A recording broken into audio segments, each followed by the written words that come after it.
Folks, Black Star Network is here.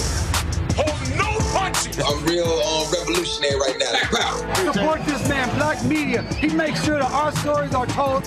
Thank you for being the voice of Black America, Roland. Stay black. I love y'all. All momentum we have now We have to keep this going. The video looks phenomenal. See, this difference between Black Star Network and Black-owned media and something like CNN. You can't be Black-owned media and be scared. It's time to be smart. Bring your eyeballs home. You dig?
Today's Wednesday, May 22nd, 2024, coming up on Roland Martin Unfiltered, streaming live on the Black Star Network. House Republicans, I told y'all they are not pro-life. They're calling for drastic cuts, tens of billions of dollars to subsidies for people who need food. We'll talk with Vice President for Food Assistance from the Center on Budget and Policy Priorities about these proposed cuts. We're just 1 week away from the 103rd anniversary of the Tulsa Race Massacre. Justice for Greenwood, Damario Solomon-Simmons will be here to talk about a preview of that. Also, the Democratic-led Senate confirmed President Biden's 200th federal judge today. We'll talk about the importance of these appointments and how they shape the courts for years to come.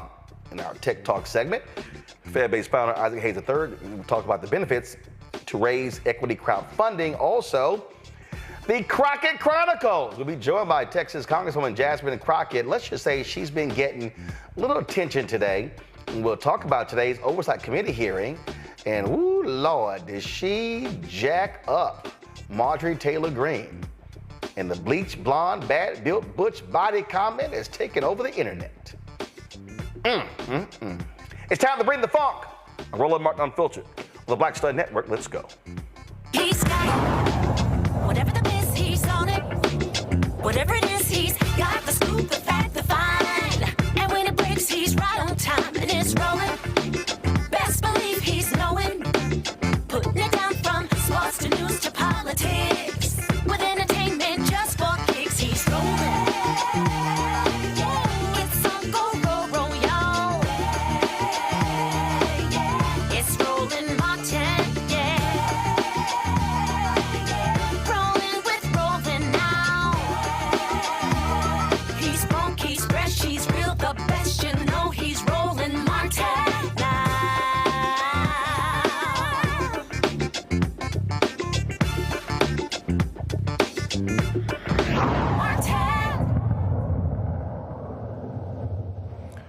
Millions of people in the U.S. don't have enough food or access to healthy food. Feeding America says more than 44 million people, including 1 in 5 children, face hunger. In 2022 alone, 49 million people turn to food assistance for extra help. Some 30,000 people, according to the Poor People's Campaign, die every year due to hunger. Now, the House Farm Bill, they are looking at $30 billion in cuts, which of course will affect SNAP benefits. Those cuts include so many different, the cost of a healthy, realistic diet. They also weaken SNAP's effectiveness in reducing food insecurity and poverty. Todd Jones-Cox, the Vice President for Food Assistance at the Center on Budget and Policy Priorities, joins us right now. Todd, glad to have you here. Walk us through this here, okay? When we talk about these cuts, first of all, for the people who don't understand, the Farm Bill is one of the biggest bills that Congress passes. And Republicans are always trying to make cuts that down. They don't cut defense. They always try to make excuses when it comes to SNAP benefits. They always try to make allegations that it is filled with waste, when in fact it is one of the least wasteful programs in all of the federal government. The Department of Defense has failed audits for the last 8 years. So lay out what it is that they're trying to cut. Yes, and thanks. I'm so glad to be here with you, Roland. So basically, the Farm Bill, as you said, is a big piece of legislation. It includes almost 12 pieces, and it covers everything from conservation, commodities, nutrition, crop insurance. And what's happening, in the legislation, the text that we just saw from House Ag Committee Chair G.T. Thompson, is that in order to pay for ideas and, programs outside of nutrition assistance, they're going to reduce SNAP benefits going forward by $30 billion. So we're talking about in a time where there's high food prices, increasing food insecurity. House Republicans, this proposal is basically saying we would rather cut $30 billion from low-income people who need it and actually to fund other things in our Farm Bill, and it's a big issue. This would be the largest cut to SNAP since 1996, and these cuts will actually grow deeper over time. So every SNAP participant would receive less to buy groceries in future years. Okay, so explain to people, how much does the average person get right now for SNAP benefits? Great question. So right now, you get about $6.20 per person per day. That's what we're talking about. $6.20 per person per day to purchase food. So when you look at that number and you think about the fact that people have to purchase healthy food, have to purchase food for their kid, it has to last for a month. people are already overstretched, not able, by the end of the month, they don't have any money left over. So to think about reducing that amount by, even if it was $1, even if it was $2, that is going to have real world impacts. I do want to say a little bit about, SNAP. We've seen from research, it actually reduces food insecurity. It has a huge impact on reducing food insecurity, increasing health outcomes for seniors, for children. It actually serves as a work support, because for when people are out of work or their hours are reduced, if they're on SNAP and they're able to eat, then they're able to continue to work. So SNAP is like our most critical and our most important anti-hunger program that we see has real world results, and it actually reduces racial disparities and inequality and food insecurity. And so what's the rationale being given? So the thing with the Farm Bill, right? Right now, there isn't any money. That's what they're going to say, right? There isn't any money in the Farm Bill to pay for all of these other initiatives, ideas, whether we want to give crop subsidies, whatever we want to do, there isn't any money. But what happened in 2021 is that SNAP received a slight boost because it was out of date. So how they determine SNAP benefits, they hadn't really looked at, like, these benefit amounts are super low. So there was a big increase to SNAP in 2021 that actually raised everyone benefits by about $1.40. It has a cost because you're trying to feed people. And now, in order to pay for other things, they're looking at SNAP as basically a piggy bank in the Farm Bill. Okay. That makes sense. What I'm saying, it's a lot of money because it's covering 42 million people, right? 42 million people are able to use the SNAP program to help themselves purchase food. And so in order to pay for things, outside of SNAP, we're going to look at SNAP as the piggy bank and an opportunity to pay for our other initiatives. Versus at this time, what really needs to be the focus is protecting and strengthening SNAP, because we are still facing really high rates of food insecurity. Like, people are still hungry right now. And so why would it, at this time, would we think to reduce this program that is so important and so critical and actually has real results? Why would that be the time to cut it? But also what happens is, so now they're trying to also talk about these work requirements, okay? We're not talking about, okay, again, we talk about how much somebody's getting. Let's just be real clear. People aren't getting like $2,500 a month, right? Correct. Right. It's based on, like I said, So from a dollar standpoint, again, what? In fact, there's a press release that y'all put out that said SNAP benefits average, come on, go to my iPad, y'all. You say SNAP benefits average only about $6 per person per day. Per day. Correct. $6 per day. So that means that if you're hungry and if you do 3 meals a day, then it's $2 a meal. Tell me what you're eating. Tell me where you're eating. Right. And so that's the people so like you said, so the work requirements, to talk about that really quickly, because there is a lot of misinformation around the requirement. First of all, SNAP is an anti-hunger program. The goal of it is really to provide food assistance for people in need. The bulk of the people on SNAP are children. So we're not expecting children to work. The second largest proportion is seniors and individuals with disabilities. And then when we look at the last slice of people who are on SNAP, it is individuals that are of working age. And the majority of SNAP participants actually work. There's so much evidence showing that. And those who do work, the reason they're still able to get SNAP is because their wages just aren't high enough. And at the end of the day, they don't have enough money to make ends meet. Separately, SNAP is a program that is supposed to be there for when people are out of work or their earnings are reduced. And a lot of people who are on SNAP are in jobs where your hours and wages and everything changes. And so that, there is most people on SNAP who can work actually do work. And so the fact that to say that people need to have a work requirement in order to make someone work, in order to make someone want to eat, we're not talking about people who do not want to work. People are working. They're not making enough. Also, there's so much evidence showing that work requirements, when they are placed on these programs, actually do not lead to work. Right? They do not lead to full-time employment or better employment. They actually just lead to more hunger. What happens is people get cut off. and now they're hungry. And a lot of workers also have children. And so then we're talking about children who aren't able to eat.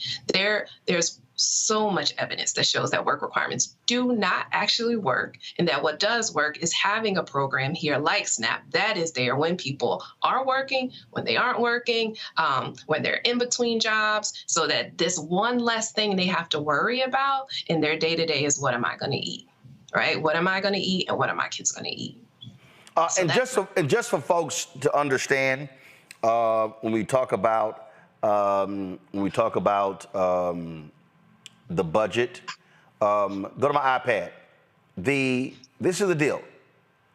The Defense Appropriations Bill for fiscal year 2024 provides a total of $824.48 billion, which is $26.7 billion more than in 2023. That means that the cost of the cuts, if y'all want to make a comparison, they are trying to pay for this defense increase by essentially cutting food. And what folk also don't understand, Ty, tell us, how many veterans rely on SNAP? That's a great question. So while the numbers are a little shaky, but we have about 8% of the people who are on SNAP are actually veterans. I don't have the exact number in front of me, but that's a pretty big percentage. And we actually think it's more the way they're able to count how many veterans are actually in SNAP is those who actually receive veterans benefits, but we know not every vet actually receives veterans benefits. So there's probably even more veterans that are actually on the program than what we're counting with the 8%. So we're talking about people who serve their country, right?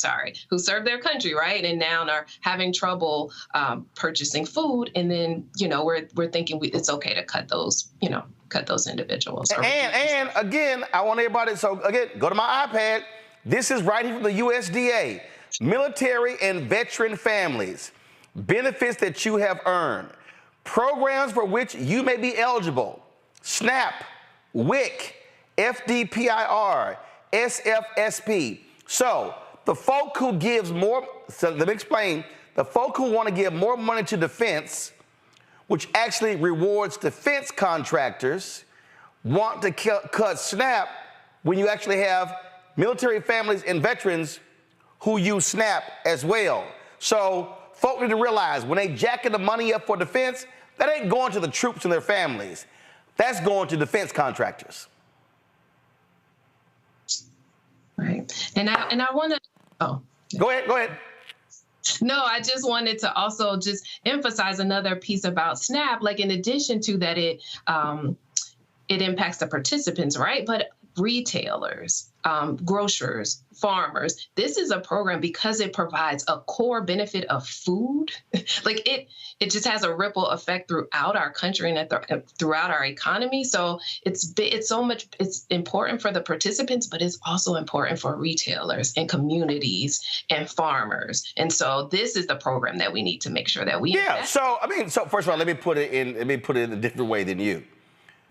If you give the money to folk to buy food, they gonna buy food, which means they're gonna buy it from grocery stores. They're gonna buy it from retail outlets. And again, I still want to go back to here. This is a story that was in Roll Call a year ago. Renewed push is on to help hungry military families. Thousands of service members still experience food insecurity. So when we talk about food insecurity in America, we are also talking about folks who literally are in the military. So working, right? And so we can't sit and think that people aren't working that are on SNAP. We are talking about military families who are working, not making enough, and still need SNAP. And we need it there for them and all the other families who receive SNAP. And just final point here on this here, go back to my iPad. Based on the latest Defense Department survey of U.S. troops, some 286,800 in the active duty force, or nearly 1 in 4 military service members, experience food insecurity. 120,000 are faced with very low food security, meaning they periodically eat less, miss meals, or lose weight. The survey indicated the figures do not count the spouses of children of those troops, nor do the numbers include reservists and their families. So the bottom line is this here. They are also impacted by this. But again, the folks who say they love the military, they don't love them in this way right here. Ty, we appreciate it. Thanks a lot. Thank you so much for having me. All right, folks, got to go to a quick break. We'll be right back. Roland Martin Unfiltered on the Black Star Network. All right, thank you. I wanted the people of Baltimore to hear it from me. I have done nothing wrong. But I see that what you are trying to do is destroy this black woman for doing her job. I've heard your calls for no justice, no peace. However, your peace is sincerely needed as I work to deliver justice on behalf of Freddie Gray. Maryland was a force to be reckoned with. I was assuming this is all because of Freddie Gray, but it actually is much deeper than that. Baltimore's top prosecutor, a woman named Marilyn Mosby, was indicted yesterday in the Eastern District of Maryland for perjury. Couldn't help but think about Donald Trump. This is what you got to deal with when you are a black woman fighting for just causes in America. Yeah, but just taking on the police, period.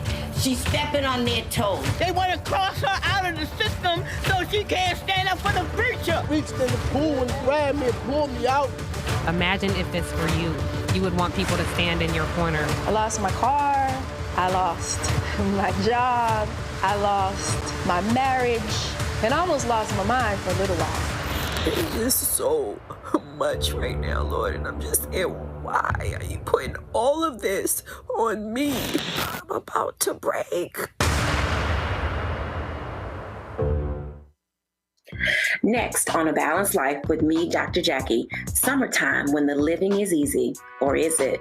Summer vacations, class reunions, kids in summer camp, all fun, but stressful. You need to get into a summer mindset and have a plan. Oh yes, our panel gives us their favorite summer planning hacks. On the next A Balanced Life with Dr. Jackie here at Black Star Network. Coming soon to the Black Star Network. It was my junior year at Georgetown, and Spike calls me and he says, Malcolm, what are you doing next year? I said, graduating, you know? He said, take a year off, work on Malcolm X. I said, okay. But first of all, for the folks who don't know, Spike is my cousin. Spike is my cousin. Just for the person watching, like, how the hell is Spike just gonna tell you that it's true? It's true.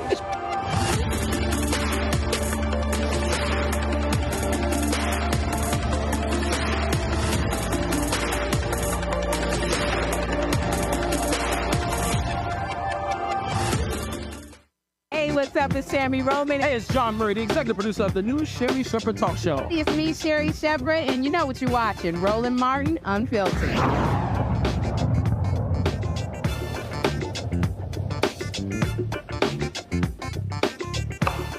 Let's go to our panel. Rebecca Carruthers, Vice President at Fair Elections Center out of D.C. A. Scott Bolden, who is of course, lawyer here in D.C., former chair of the National Bar Association. Pat, glad to have both of you. Rebecca, we saw this last time. Again, Republicans, they always are targeting SNAP. They always want to cut benefits. They always are trying to blame these poor people. They're not working. They are the working poor. They are service members. And again, isn't it interesting in this country how we got no problem spending billions upon billions upon billions on defense, but then when it comes to food insecurity, to go, the hell with it, they can deal with it. We are spending billions of dollars sending it overseas for war. But you're right. But when it comes to feeding Americans, all of a sudden this Congress has a problem with it. And you know what? There's something that I want to let the House Republicans know. Old people vote. And you're literally cutting food and taking food out of the mouths of our elders in this country. They're going to remember that when it comes time to vote. I also want to point out the young people and some of the college students who rely on SNAP benefits because of the amounts of food insecurity, especially in HBCUs. 1 out of 2 students have reported not having enough food in the last 90 days. You know, we also learned during the pandemic when children weren't regularly attending in-person school, we saw that there was a need to step up and provide food for these school children who many of them get their food because of these various programs in the Farm Bill that provides food assistance, especially for Title I schools.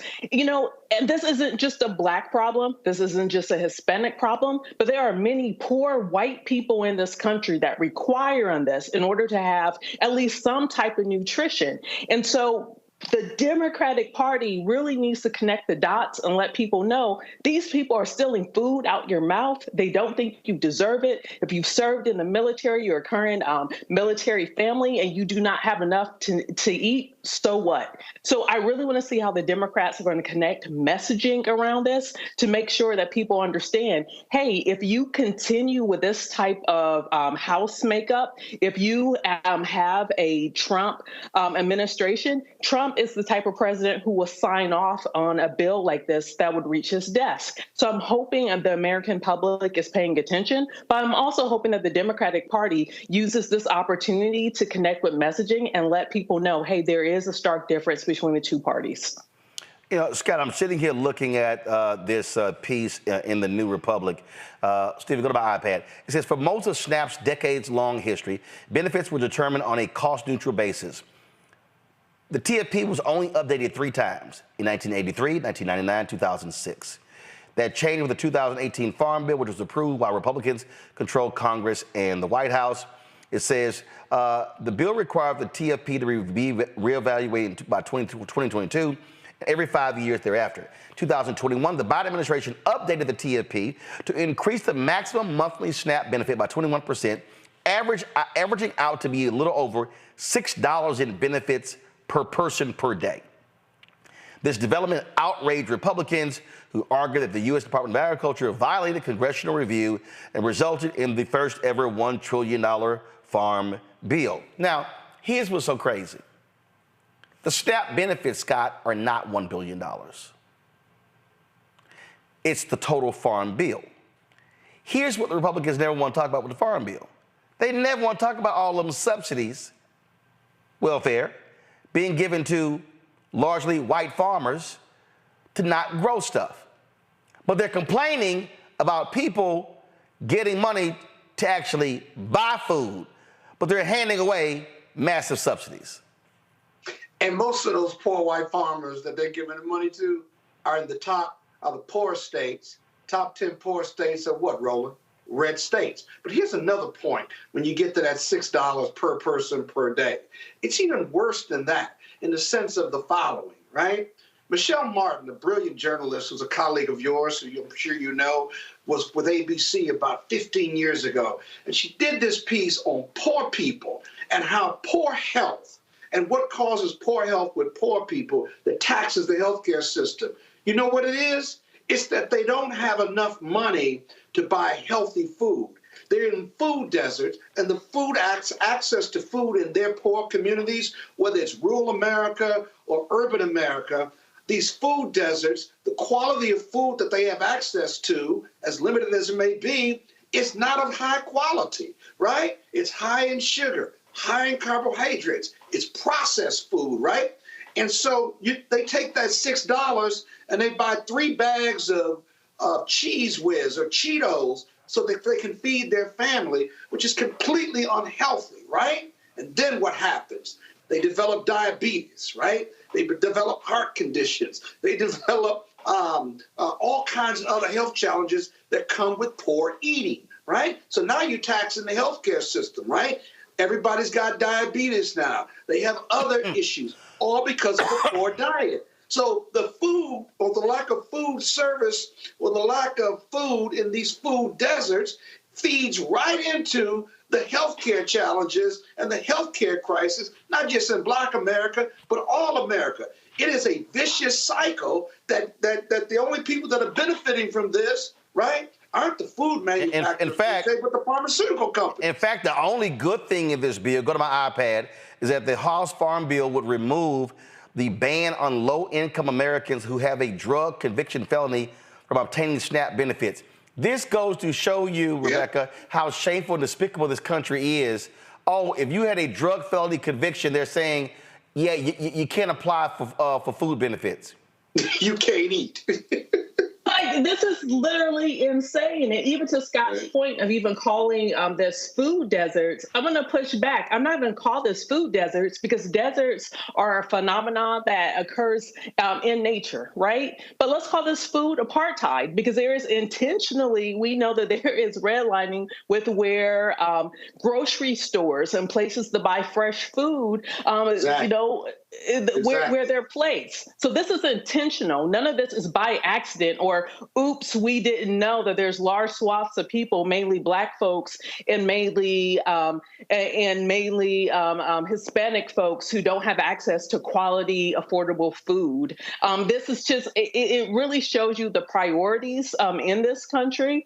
And, you know, it's even as we're talking about the subsidies, and when, like, I'm from the state of Nebraska, there are many farms that receive subsidies there, and these people are multi-millionaires. These aren't people who are literally requiring on this subsidy for their next meal, or that they're going undernourished or malnourished because they don't have proper resources. Instead, these are very wealthy, even the family, most of your family farms now are large super corporations. It's not just your mom and pop farm of the 1930s trying to survive the Dust Bowl. So just for the viewers to understand what's happening here, the priority is in this country is to serve the rich and not the everyday person. And what ends up happening is all of us are paying taxes, but only few at the top are benefiting from shared resources.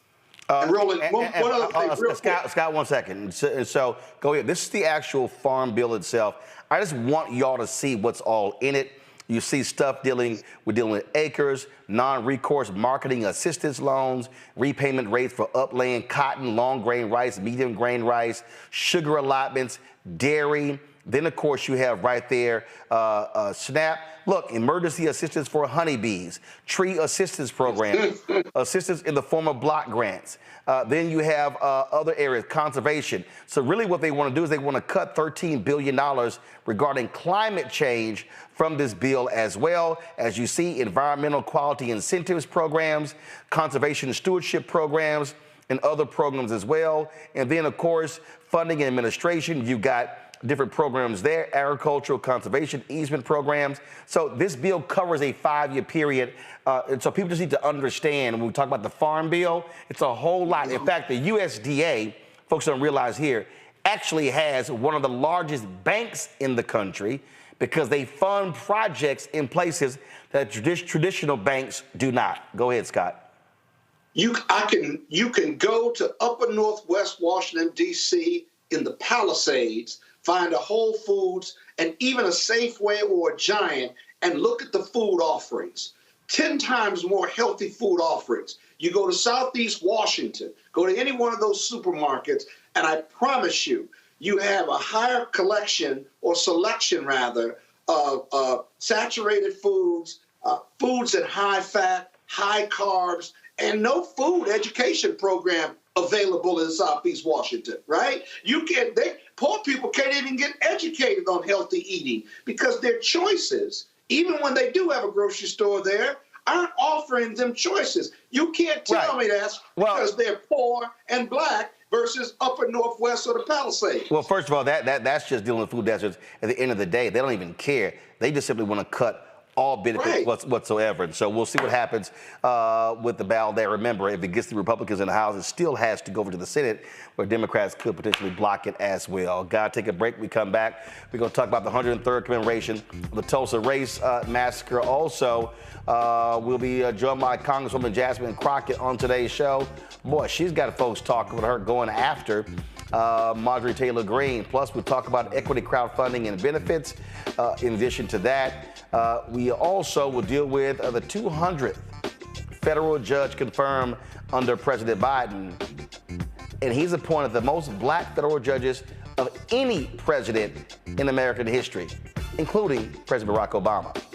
Folks, support the Black Star Network by joining our Bring the Funk fan club. Send your check and money order. P.O. Box 57196, Washington, D.C., 20037-0196. Cash App, $RM Unfiltered. PayPal, R Martin Unfiltered. Venmo is RM Unfiltered. Zelle, Roland at RolandSMartin.com. Roland at RolandMartinUnfiltered.com. Download the Black Star Network app, Apple phone, Android phone, Apple TV, Android TV, Roku, Amazon Fire TV, Xbox One, Samsung Smart TV. Back in a moment. First, President Barack Obama's road to the White House. We got about 500 copies of the book available. And so this actually is all of the coverage of the 2008 election. But the other thing is this here. I talked to folks like Malik Yoba, Hill Harper, Erica Alexander, Kevin Lau, Spike Lee, Tatiana Ali. But there's a lot of behind-the-scenes stuff in here as well, where I talked about some of the stuff that went down at CNN. Also, when you go through here, a lot of the photos that you see in here, photos that I actually shot, photos that were my time at CNN. And so what I decided to do, because one, I published the book and I own it myself, is that so I said, you know what, I'm going to slash the price to $10. I'm not reprinting the book. So once we are sold out of these 500, that's it. They're gone. So you can go to RolandSMartin.com/the-first to get a copy of this book. Everybody who orders this book through the website, not on Amazon, only through RolandSMartin.com. I will personally autograph and mail you a copy of this book. It's all of the coverage, the actual interviews that I did with him. And just to show you, of course, when it came out, there's actually even in here the interviews that I did with him and Michelle Obama, which won TV One cable networks its first 2 NAACP Image Awards. And so all of that for $10, go to RolandSMartin.com the first and order your copy today. Next on Get Wealthy with me, Deborah Owens, America's Wealth Coach, women of color are starting 90% of the businesses in this country. That's the good news. The bad news, as a rule, we're not making nearly as much as everyone else. But joining us on the next Get Wealthy episode is Betty Hines. She's a business strategist, and she's showing women how to elevate other women. I don't like to say this openly, but we're getting better at it. Women struggle with collaborating with each other. And for that reason, one of the things that I demonstrate in the sessions that I have is that you can go further together if you collaborate. That's right here on Get Wealthy, only on Black Star Network.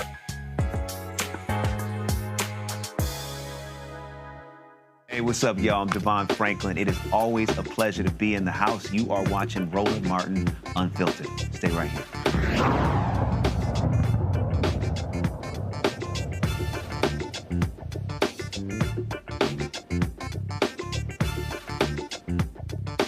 Between May 31st and June 1st, 1921, white supremacists in Tulsa, Oklahoma caused millions of dollars in damage, killed hundreds of black residents in what we know as the Tulsa Race Massacre.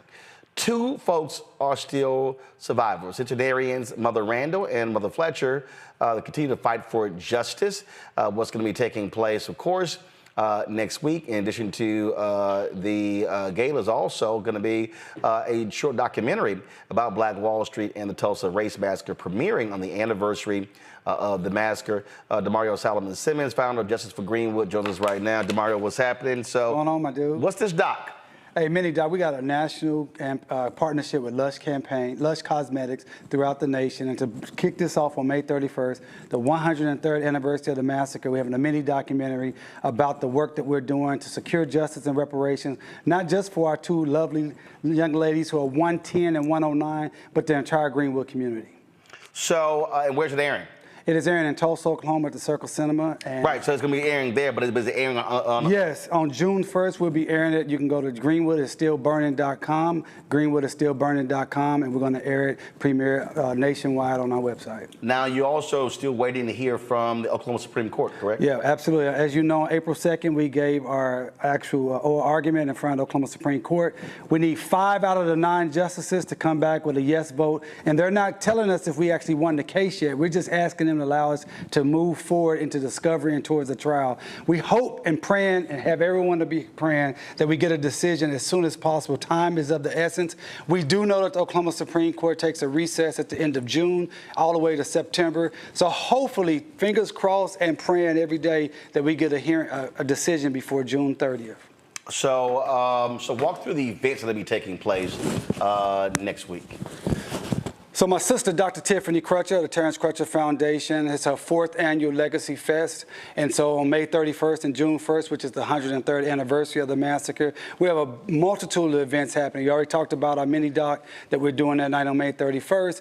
She also has other events with book readings and other things to empower the community. And then we're going to have a commemoration concert with Brother Anthony Hamilton. And I heard that we have this fantastic, unbelievable host, June 1st. Gotcha. So everything 2024. All happening on May 31st and June 1st. Got it. Because those are the 2 days of the massacre. The massacre, a lot of people don't understand, lasted over 2 days. It took them about 12 hours to break through the defenses of the black men that was protecting Greenwood. Once they were able to break through the defenses, then they were able to pour in to Greenwood. And you know, at one time, Roland, according to the National Guard General, writing his after-action report, he said that when he got on the scene, there were 20 to 25,000 whites tearing up everything in Tulsa and Greenwood. And they did it over a 2-day period. Mm-hmm. And I heard that we got this amazing host for June 1st to host the Anthony Hamilton concert. Who's that? Some guy who plays a little club named Roland Martin that plays a little club called Alpha. Well, first off, for all the people who didn't remind them, we did start off as a study club, and you never have associated Omegas with study. Hey, you know what? It's your show, man. I was just going to No, but that's also a fact. So just let you know that. So well, I think the founder of Black History Month, Dr. Carter G. Woodson, was considered a scholar. That's just one. You need to follow those who study. Well, it's you call it the study of Negro history is what he founded his organization. Yeah, the Association for the Study of Negro History. Okay, well, we made history too. Actually, you didn't. Absolutely, every day. Yeah, like I said, I had to come on here to validate every once in a while. Y'all, the audience, they've been missing me. No, I come on here to validate to make sure everything's good. Everybody knows this is an absolute lie. So whether I got to deal with you, Cap, or Scott, both of y'all belong to youth groups, but that's the reality. What's up, Scott? You hear this? You hear this craziness? He knows. Without Alpha, they Cap aside. See? And y'all took one of our colors. So both of y'all are frankly biters. Hey, just zoom in on these cufflinks. No, that's not going to happen. Zoom in on these cufflinks. I guarantee it's not going to happen. First of all, a small cufflink, because the Alpha cufflinks, they can see them from where they are right now. Oh, man. See how it is? All right, y'all, we got a trailer for the documentary. Let's go ahead and show that because all this drivel you're hearing is really not check out this trailer. Not helping you at all. It's short. It's just 22 seconds. All right, y'all go ahead and show the trailer. You talk about the 1921 Tulsa Race Massacre, talking about the worst act of domestic terrorism in the history of this country. When you look at this photo, anybody in their right mind would demand justice for Greenwood. Greenwood is still burning. So there was a lot of activity around the 100th. Right. I remember they had the big so-called conference or whatever taking place at the convention center. Right. So I'm curious to know what happened. Because again, you always have folks showing up for the anniversary stuff. Right. But did they come back? Did they do anything? No, I mean, as you know, Roland, we were calling for reparations, and the city of Tulsa, as you know, raised about $30 million that they used for themselves to build their own museum and to continue to promote themselves and whitewash their reputation. And as you know, they took out a full-page ad in the USA Today and falsely said the city of Tulsa was leading the nation in racial healing. And since that time, we've been asking for, hey, you need to do something for those who suffered the massacre, that's the living survivors. At that time, we had 3 living survivors. Unfortunately, we lost my guy, Uncle Red, Hughes Van Ellis, at 102 years old back in October. And we've been fighting every day to try to get those individuals and the community to see justice. And nothing has happened. There hasn't been any reparations paid, hasn't been anything built. No land has been given back. We can't even get a proper apology from people who actually perpetrated the massacre. That's the city of Tulsa, the chamber, Tulsa County, Tulsa Sheriff's Office, and obviously the Oklahoma Military Department. So here's what I'm talking about. So I remember at the convention center that there's a big economic event. Go to my iPad. And so they called it Black Commerce Street. It was all this sort of stuff. It was presented by J.P. Morgan Chase. Have y'all at Justice for Greenwood heard from J.P. Morgan Chase since? Have they come and talk about funding any initiatives, anything like that? Now, I would have to say with J.P. Morgan, yes, we have had some conversations with J.P. Morgan. It's a brother out of Dallas that's looking to do some things, which particularly into the community. Right. So we're very thankful for that. But any commitments? That was 3 years ago.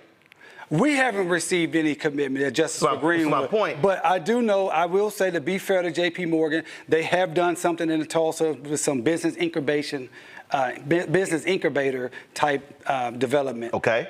All right. So this here was these, and I purposely took these photos presenting sponsors. What has Nationwide done? To my knowledge, nothing. To my knowledge. Okay. All right. So you say J.P. Morgan is doing some stuff. What has the Bank of Oklahoma done? To my knowledge, nothing. Okay. Combs Enterprises was on here. That's Diddy's company. Anything? To my knowledge, nothing. Deloitte Digital. Anything? To my knowledge, nothing. Okay. Salesforce. Again, to my knowledge, nothing. Walmart.org. To my knowledge, nothing. All right. Let me see here. I think there was another. Okay. Silver sponsors. Capital Group. To my knowledge. To my knowledge, and when I say to my knowledge, of Justice for Greenwood, we have about 1,000 descendants in our network. And to my knowledge, I don't know of anything that any of these organizations that are listed here have done for any of the descendants or something that really tangibly benefits North Tulsa or Greenwood. That's my point. Right. National Association of Counties. I don't know of anything. Category, I don't know what Category Pirates is, but Category Pirates? Not to my knowledge. Moet Hennessy? Not to my knowledge. First Oklahoma Bank? Yes. Okay. Yes, First Oklahoma Bank is a very, it's a bank full of transparency. I bank with them, and they support the community. They support a lot of businesses in the community, great folks at First Oklahoma, so I can vouch for them. I'm not sure what that M is. I don't know what that company is. I have no idea. Prudential? Not to my knowledge. Public Service Company of Oklahoma? Again, not to my knowledge. That's specifically for black people who suffered the massacre and are still suffering the continuing harms of the public nuisance. I'm not aware. Prosperity Bank? I'm not aware. QT? QT is one of the biggest companies in Oklahoma. They do a lot of things in the community, but I don't know if anything specifically related to the massacre. Boeing? Again, they have a big footprint in Oklahoma, but I don't know anything specifically related to the massacre or improving the conditions, the public nuisance conditions where black people live 11 to 14 years less than white Tulsans. I don't know of anything that Boeing is doing. Vast.Bank? Only thing I know about Vast.Bank is they're one of the many, many white-owned organizations or businesses that have recently moved into the Greenwood community, and they're very proud to be in the Greenwood community, but I don't know if anything economically development related for black people or Greenwood descendants. And the Executive Leadership Council, that's obviously the group of black corporate folk, but has EOC done anything? Have they reached out to y'all? Has anything happened? I have not had any dealings with ELC as an organization. I will say John Rogers, who is of Area Capital, he is a descendant. He's a descendant of J.B. Stratford, who was the richest man in Greenwood, right, and owned the Stratford Hotel, was a multimillionaire attorney and real estate mogul. John Rogers has been very active with us. He's a supporter of us. But the John's the individual. Right. This is ELC, the organization. Not to my knowledge. And so, so when we were in Tulsa, I purposely took photos of the banners. Right. Because every year I bring this up. Right. Because for me, this was a big old event. They had all kind of folk here, all kind of potential investors. Right. And for folk who understand, everybody who's watching at home understand. So let me explain to you how this thing went down, okay? So there were literally two events happening. Right. You had the white folks event. That's what this was. Okay, and there was black involvement happening at the convention center. Then you had the actual black folks event happening at the cultural center. Which was Tiffany Crutcher and myself. There you go. Leading that. And so I went down to cover this. And in fact, what happened was I was supposed to speak on a panel. Y'all were trying to get folk not to participate in this here. I wanted to purposely participate because I wanted to actually ask every company represented what were they actually doing? Right. But Biden was actually speaking, and the Secret Service was closing the road off. You had to be in the zone by a certain time. So I could not speak on the panel. I remember that. So I wasn't happy that I could not confront them directly. That's what you said you wanted to go do and confront them. I said, no. I want to be on the panel. I said, because somebody needs to say, if y'all sponsoring this conference, because here's my problem, and it's not just with this event, it's with a lot of these events all around the country. Folks sponsor events. They sponsor summits. They sponsor these things. And pennies on a dollar. And and the organizing entity, they get those dollars to put on the event. Folk then able to get selfies, photos, run press releases, put it on social media, make themselves look good. But then what are you actually building in the community? So I just think, although y'all don't participate, I still think Justice for Greenwood should be contacting each one of these entities, saying, all right, y'all came to Tulsa 3 years ago, big old fanfare, what y'all gonna do? Right. I mean, that's the conversation that we for sure we've had with JP Morgan Chase, because not only did they come to the event and make a big deal while they're in Tulsa, through our research, we found that out of the 25 banks that were in Tulsa at the time, many of the banks, when our people's bank books, so people don't understand, back in the 1920s, you had a bank book, and that's how much you knew how much money you had in the bank. Well, the bank books were destroyed or stolen or burnt up, so they couldn't get their money out the bank. So these banks just kept their money. So not only did they lose everything, they didn't get the insurance benefits. Which banks? Well, all those banks are now owned by two banks. Okay. One of the entities is JP Morgan Chase. And the other entity is Bank of Oklahoma. Okay. And so we have been trying to talk to both of those entities and say, you have a specific obligation to the community, because this money was taken by these banks that you now own. So y'all been trying to talk to them. What happened? So far, we have not gotten what we want to get to. Okay. Have y'all had meetings with key executives? Who have y'all? We have. I don't know if we have the right people. So maybe you can help us get to the right people. Okay. So I think y'all should be demanding a meeting with Jamie Dimon. Okay. Who is the CEO of JP Morgan Chase. Damn it, the other people below him. No, y'all should be saying, this is what we want. And since it's next week's, I would actually make sure he gets that. I can get it to a couple of people who put it in his hand. But it needs to be him and whoever's the CEO, First Oklahoma Bank? That's who y'all need to be meeting with.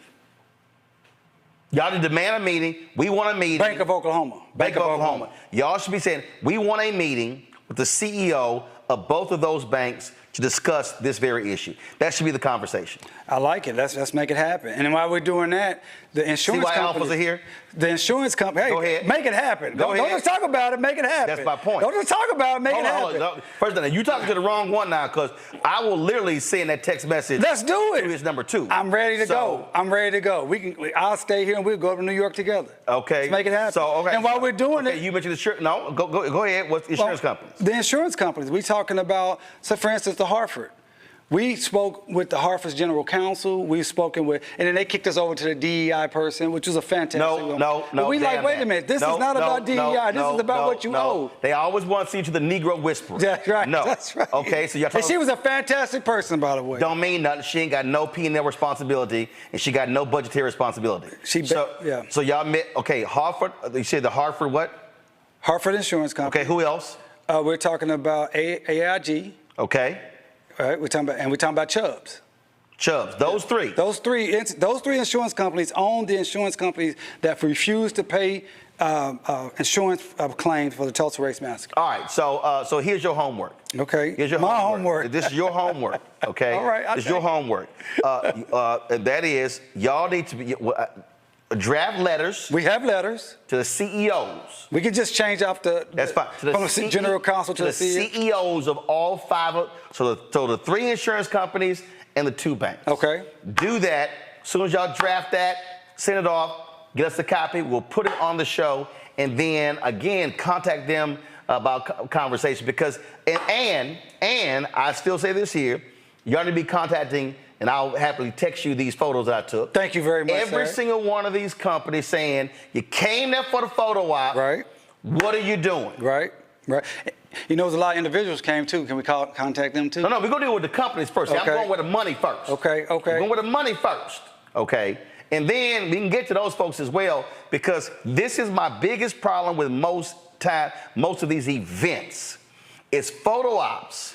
Yeah, and they whitewash it. And it's what I call large check, small amounts. Yeah, absolutely. Big ass check they present, and it's $5,000. Right. Bring the small ass check for the small amount. Right. Now, you're a $1 billion organization. We supposed to feel good. Right. About Don't come with that big ass check. I mean, that don't do nothing for me. Right. And so again, so that to me is how then you tell the folk, if y'all stand with us, no, we want y'all tweeting this out, posting this, things along those lines, because that's the pressure that has to be brought to bear when it comes to these entities. That love talking what they doing, but as I always say, I'm going to praise you for direct deposits. But see, this was one of the main things, and everything you said is right on point, Merlin. But as you know, during that time period, a lot of these entities their money was being diverted to this museum that the city was supporting to build for tourism. So people can feel good, like, oh, I gave to that museum, I'm absolved here. No. But that money has not trickled down to the actual survivors, the descendants, or the black community That's my point. That's suffering today. That's my point. And then when you do that and say, we're going to put a number on this. Because that's what I'm talking about. Right. That's what I'm talking about, because I'm just tired of there being gatherings that are photo op opportunities and we getting played and pimped, and it's not real economic development taking place. None at all. It looks no different from the time you were there. I mean, you came to Tulsa 10-something years ago.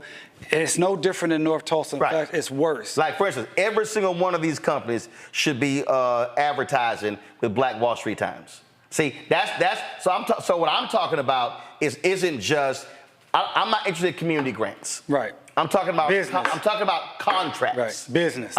Businesses. Right. And that is every single one of those companies. They've got transportation companies, catering companies, audiovisual companies. They got PR companies. They got professional services for law firms. They got professional services for accounting firms. So the question is, all right, what black law firms are you? See, so those are annual dollars. Right. That's what I'm talking about.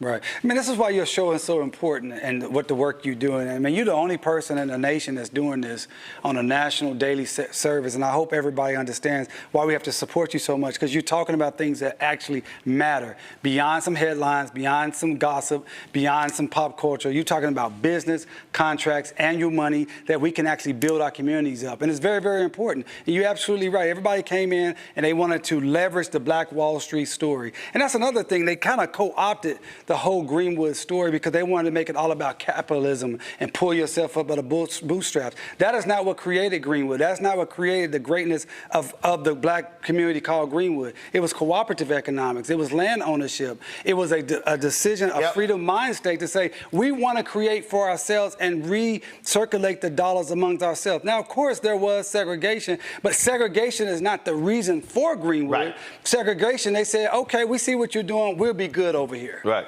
Well, here's the deal.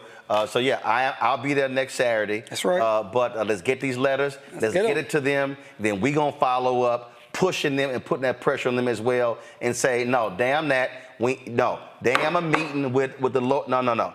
Jamie Dimon and his leadership team. And then we're gonna sit here. Matter of fact, let me just look right now here, because I don't play this. J.P. Morgan Board of Directors. Who's on the board? Who's black on the board? Go to my iPad. I think Melanie Hopson's on the board, isn't she? Okay, our leadership right here. Let's see here. This is the board of directors.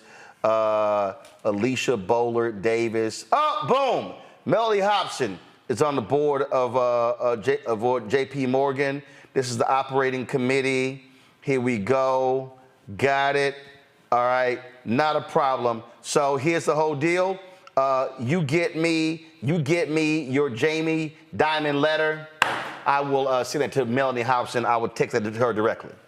Done. And we're going to come back and we're going to talk about it. That's how I roll. Let's do it. It's a done deal, and we're going to come back and report on it and see what happens from there. And then you said AIG. I said AIG. I said Chubb. I said Hartford. AIG board. I can even show you the letters that we got back from these entities. Oh, good. No, send me those too. Those would be interesting for you to talk about. Ed Dandridge, EVP, Chief Marketing Communications Officer. I think I know Ed. I think I met Ed before, but that's easy. Let me see here, because I think, I thought they have a board. Oh, AIG Board of Directors. Here we go. James Cole's a brother. He's on their board. Diana Murphy. Okay, they got one brother. Okay, so I'm gonna track homeboy down. What did you say? Hartford or what? Hartford, the Hartford Insurance Company. Hartford. H-A-R-T. Insurance company. Okay. Yeah. Make sure you didn't say Hartford. No, I'll help you out, Alpha. Now you know doggone well. I'm helping you out. I was helping you out, man. You know I don't need on your show. I don't want you looking bad. Want the Twitter fear talking about Roland can't spell. You know I don't need no help from you. You are a national guy. This is their agent home about. Let's see here. There we go. Leadership. Let me see here. All right, Christopher Swift. So we're gonna make sure that letter goes to Christopher Swift. I don't want to see that DEI stuff. I don't want to see none of that. And I ain't got nothing against DEI, but that's not where the power is. Right, it's not where the power is, it's not where the budget is, it's not where the money is. There you go. And this is not about diversity, inclusion, equity, and inclusion. This is about the money that they did not pay. It's about the money. All People had contracts, and they didn't affirm them. I'm not sure the Hartford is a public company, but we're going to find out their board of directors, and we're going to hit those folks too. But yeah, that's how we're going to do this thing. So Justice for Greenwood, that's what I'm talking about. You get me the letters, and we'll get that going. Got you. All right. No problem. I appreciate it. All right. Always. Hey, always good to be with you, my dude. Absolutely. And we can't wait to get you to Tulsa. Your life has been improved. You just touched it out. I'm going to lay hands on you. Going to a quick break. Coming right back. Isaac Hayes III, fan base. Then we'll be chatting with Congresswoman Jasmine Crockett. We'll be right back on the Black Star Network. Nobody knew that healthcare could be so complicated. Trump was a failure on healthcare. Hundreds of thousands of Black Americans lost healthcare insurance. That is outrageous. And if he's president again, he would cancel insurance for millions more of us. We cannot go back. President Biden and Vice President Harris have lowered healthcare premiums and expanded coverage for Black families. They also capped the price of insulin at $35. Joe Biden is getting the job done for people just like me. I'm Joe Biden, and I approve this message. Fanbase is pioneering a new era of social media for the creator economy. This next generation social media app with over 600,000 users is raising $17 million, and now is your chance to invest. For details on how to invest, visit startengine.com/fanbase or scan the QR code. Another way we're giving you the freedom to be you without limits. Next on A Balanced Life with me, Dr. Jackie, summertime when the living is easy, or is it? Summer vacations, class reunions, kids in summer camp, all fun, but stressful. You need to get into a summer mindset and have a plan. Oh yes, our panel gives us their favorite summer planning hacks. On a next A Balanced Life with Dr. Jackie here at Black Star Network. This is Essence Atkins. What's the love king of R&B, Raheem Devon? It's me, Sherry Shepard, and you know what you're watching. You're watching Roland Martin, Unfiltered.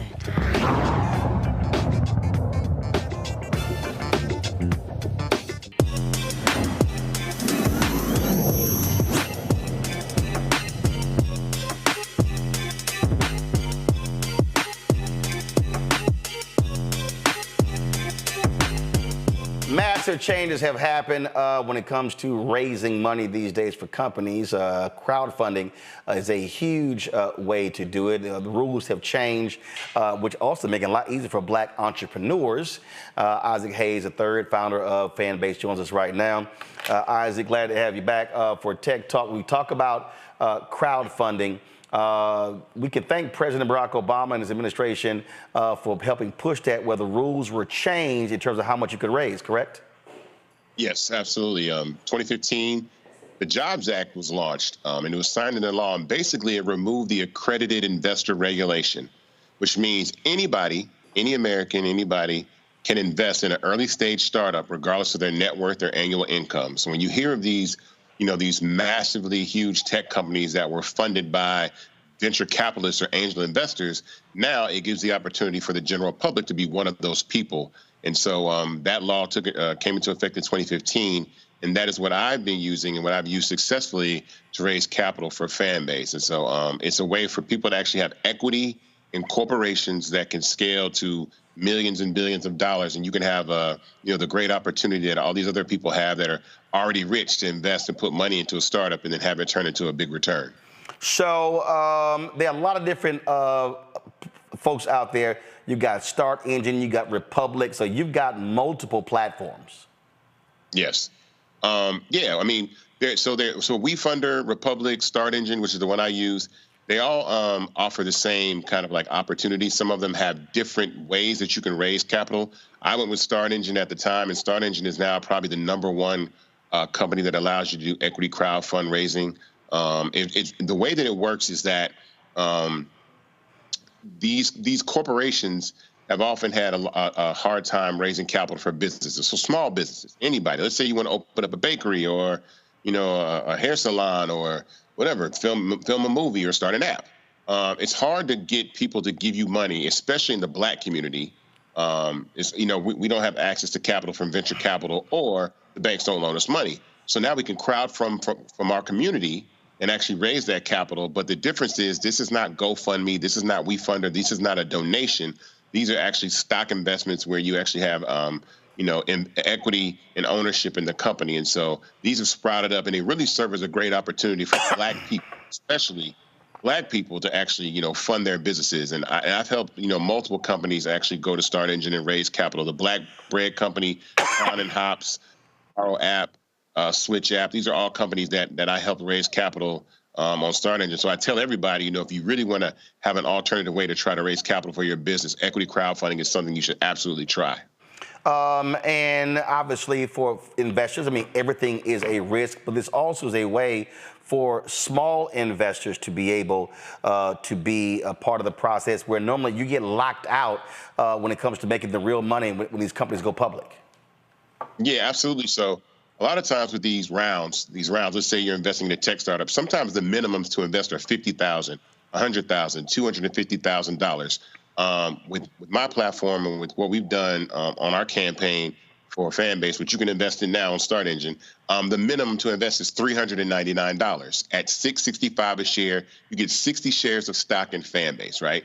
And Fanbase is now valued at $160 million. So there is risk involved, but I always say this is oftentimes when we have this this large amount of capital in the Black community, that there's spending power that we have, but a lot of it goes towards luxury goods and non-essentials. And I always talk about this, that, instead of buying something or using this money on something that, you normally might waste or leisurely, what you can do with your money, but you can just say, let me take $400, $600 and invest and actually get some equity in a company. And the reason why that's important is because my mission is to continue to scale Fanbase higher and higher till it is a multi-billion-dollar company. Right now, we're valued at $160 million, but you got to put that in perspective, where platforms like Facebook are a $2.2 trillion company, right?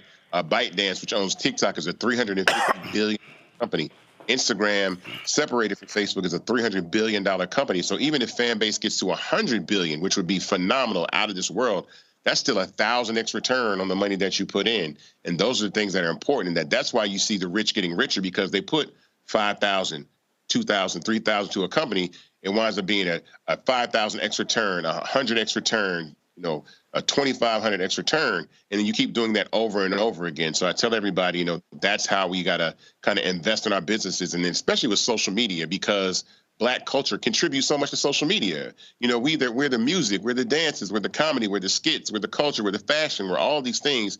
But we don't own Instagram, we don't own Facebook, we don't own TikTok, we don't own X, we don't own Snapchat, we don't own Facebook. And I want us to be able to own these social media platforms. And so I've already successfully raised $10 million in previous rounds, but now I'm launching this new round where we're raising $17 million.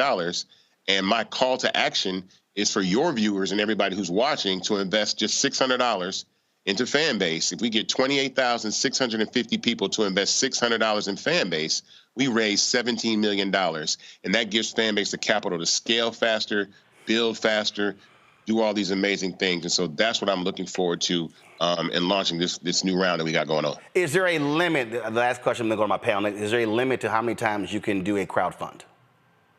No, actually, well, there's a limit And Reg CF, which limited us before, the most you can raise is $5 million in a calendar year. When you go to Reg A, which is what we're doing now, you can raise up to $75 million in a year. So we're raising 17. So there's not a limitation. There's a limitation on how much you can raise, but not how many times, how many rounds you can raise.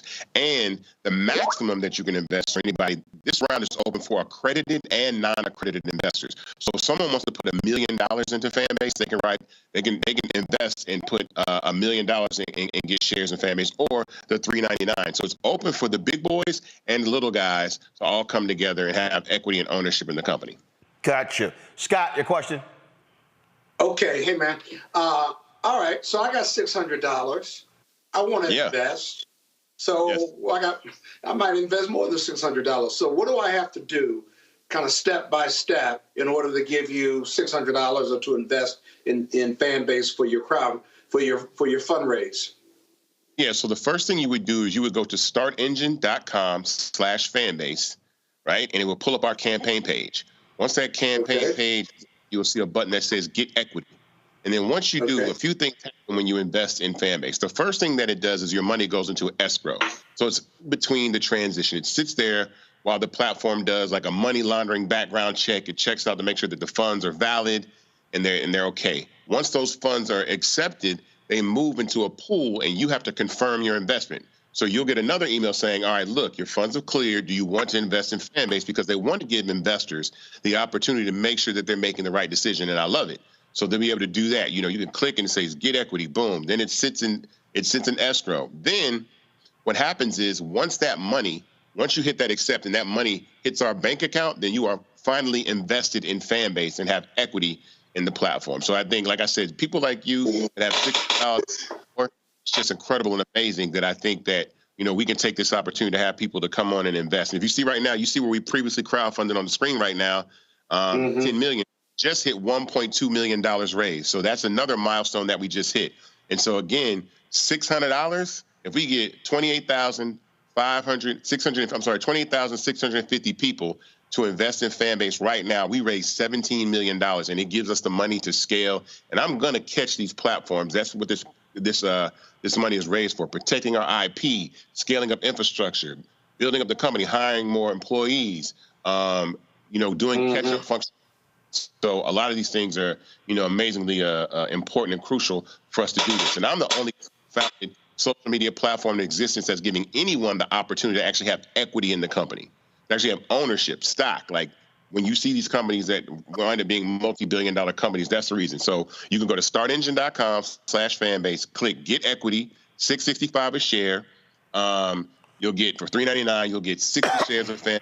But I always say 600 because that's just a nice number that I feel like will actually round out and say you'll get more than 60 shares, which will actually help us close the gap on raising this capital for our round, and it'll make things move a lot faster for the company. Rebecca? Well, I might have to change my mind. You got to source my money and everything? Yeah, we got to do a background check on you. Rebecca? No, man. Hey, Isaac.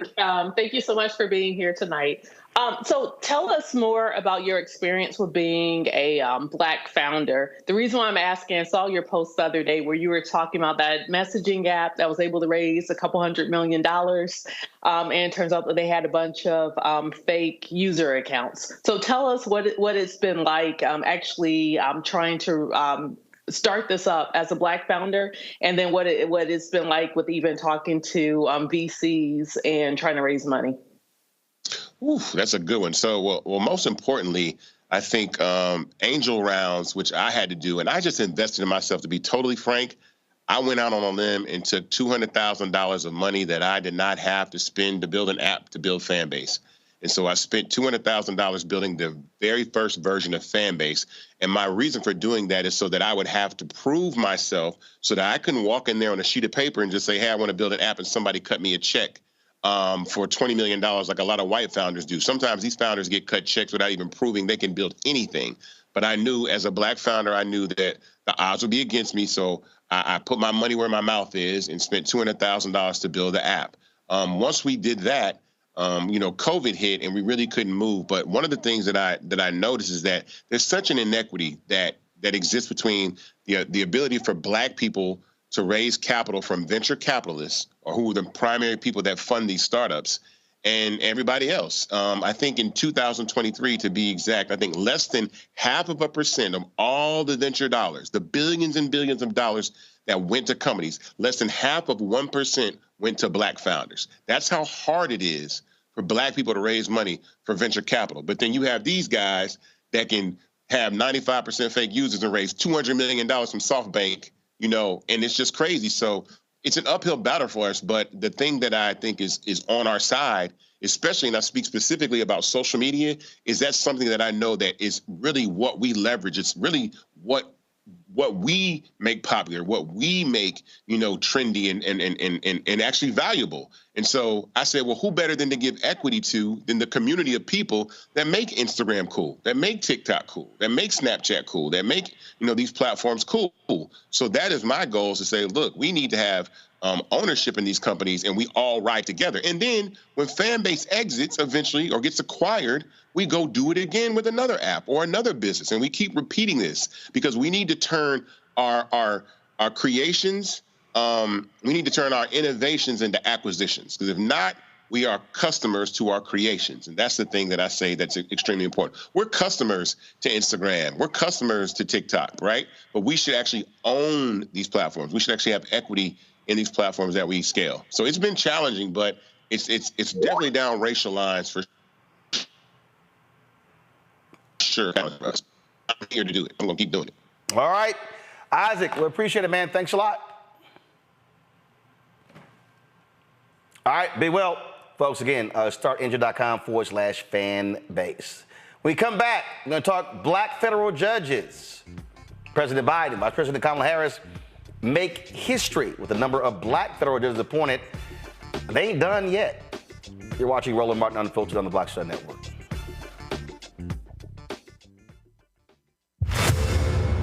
I wanted the people of Baltimore to hear it from me. I have done nothing wrong. But I see that what you are trying to do is destroy this Black woman for doing her job. I've heard your calls for no justice, no peace. However, your peace is sincerely needed as I work to deliver justice on behalf of Freddie Gray. Maryland was a force to be reckoned with. I was assuming this was all because of Freddie Gray, but it actually is much deeper than that. Baltimore's top prosecutor, a woman named Marilyn Mosby, was indicted yesterday in the Eastern District of Maryland for perjury. Couldn't help but think about Donald Trump. This is what you got to deal with when you are a Black woman fighting for just causes in America. Yeah, but just taking on the police, period. She's stepping on their toes. They want to cross her out of the system so she can't stand up for the preacher. Reached in the pool and grabbed me and pulled me out. Imagine if this were you. You would want people to stand in your corner. I lost my car. I lost my job. I lost my marriage. And I almost lost my mind for a little while. It's just so much right now, Lord, and I'm just saying, why are you putting all of this on me? I'm about to break. Hey, it's John Murray, the executive producer of the new Sherry Shepherd Talk Show. This is your boy, Earthquake. And you're tuned in to Roland Martin Unfiltered.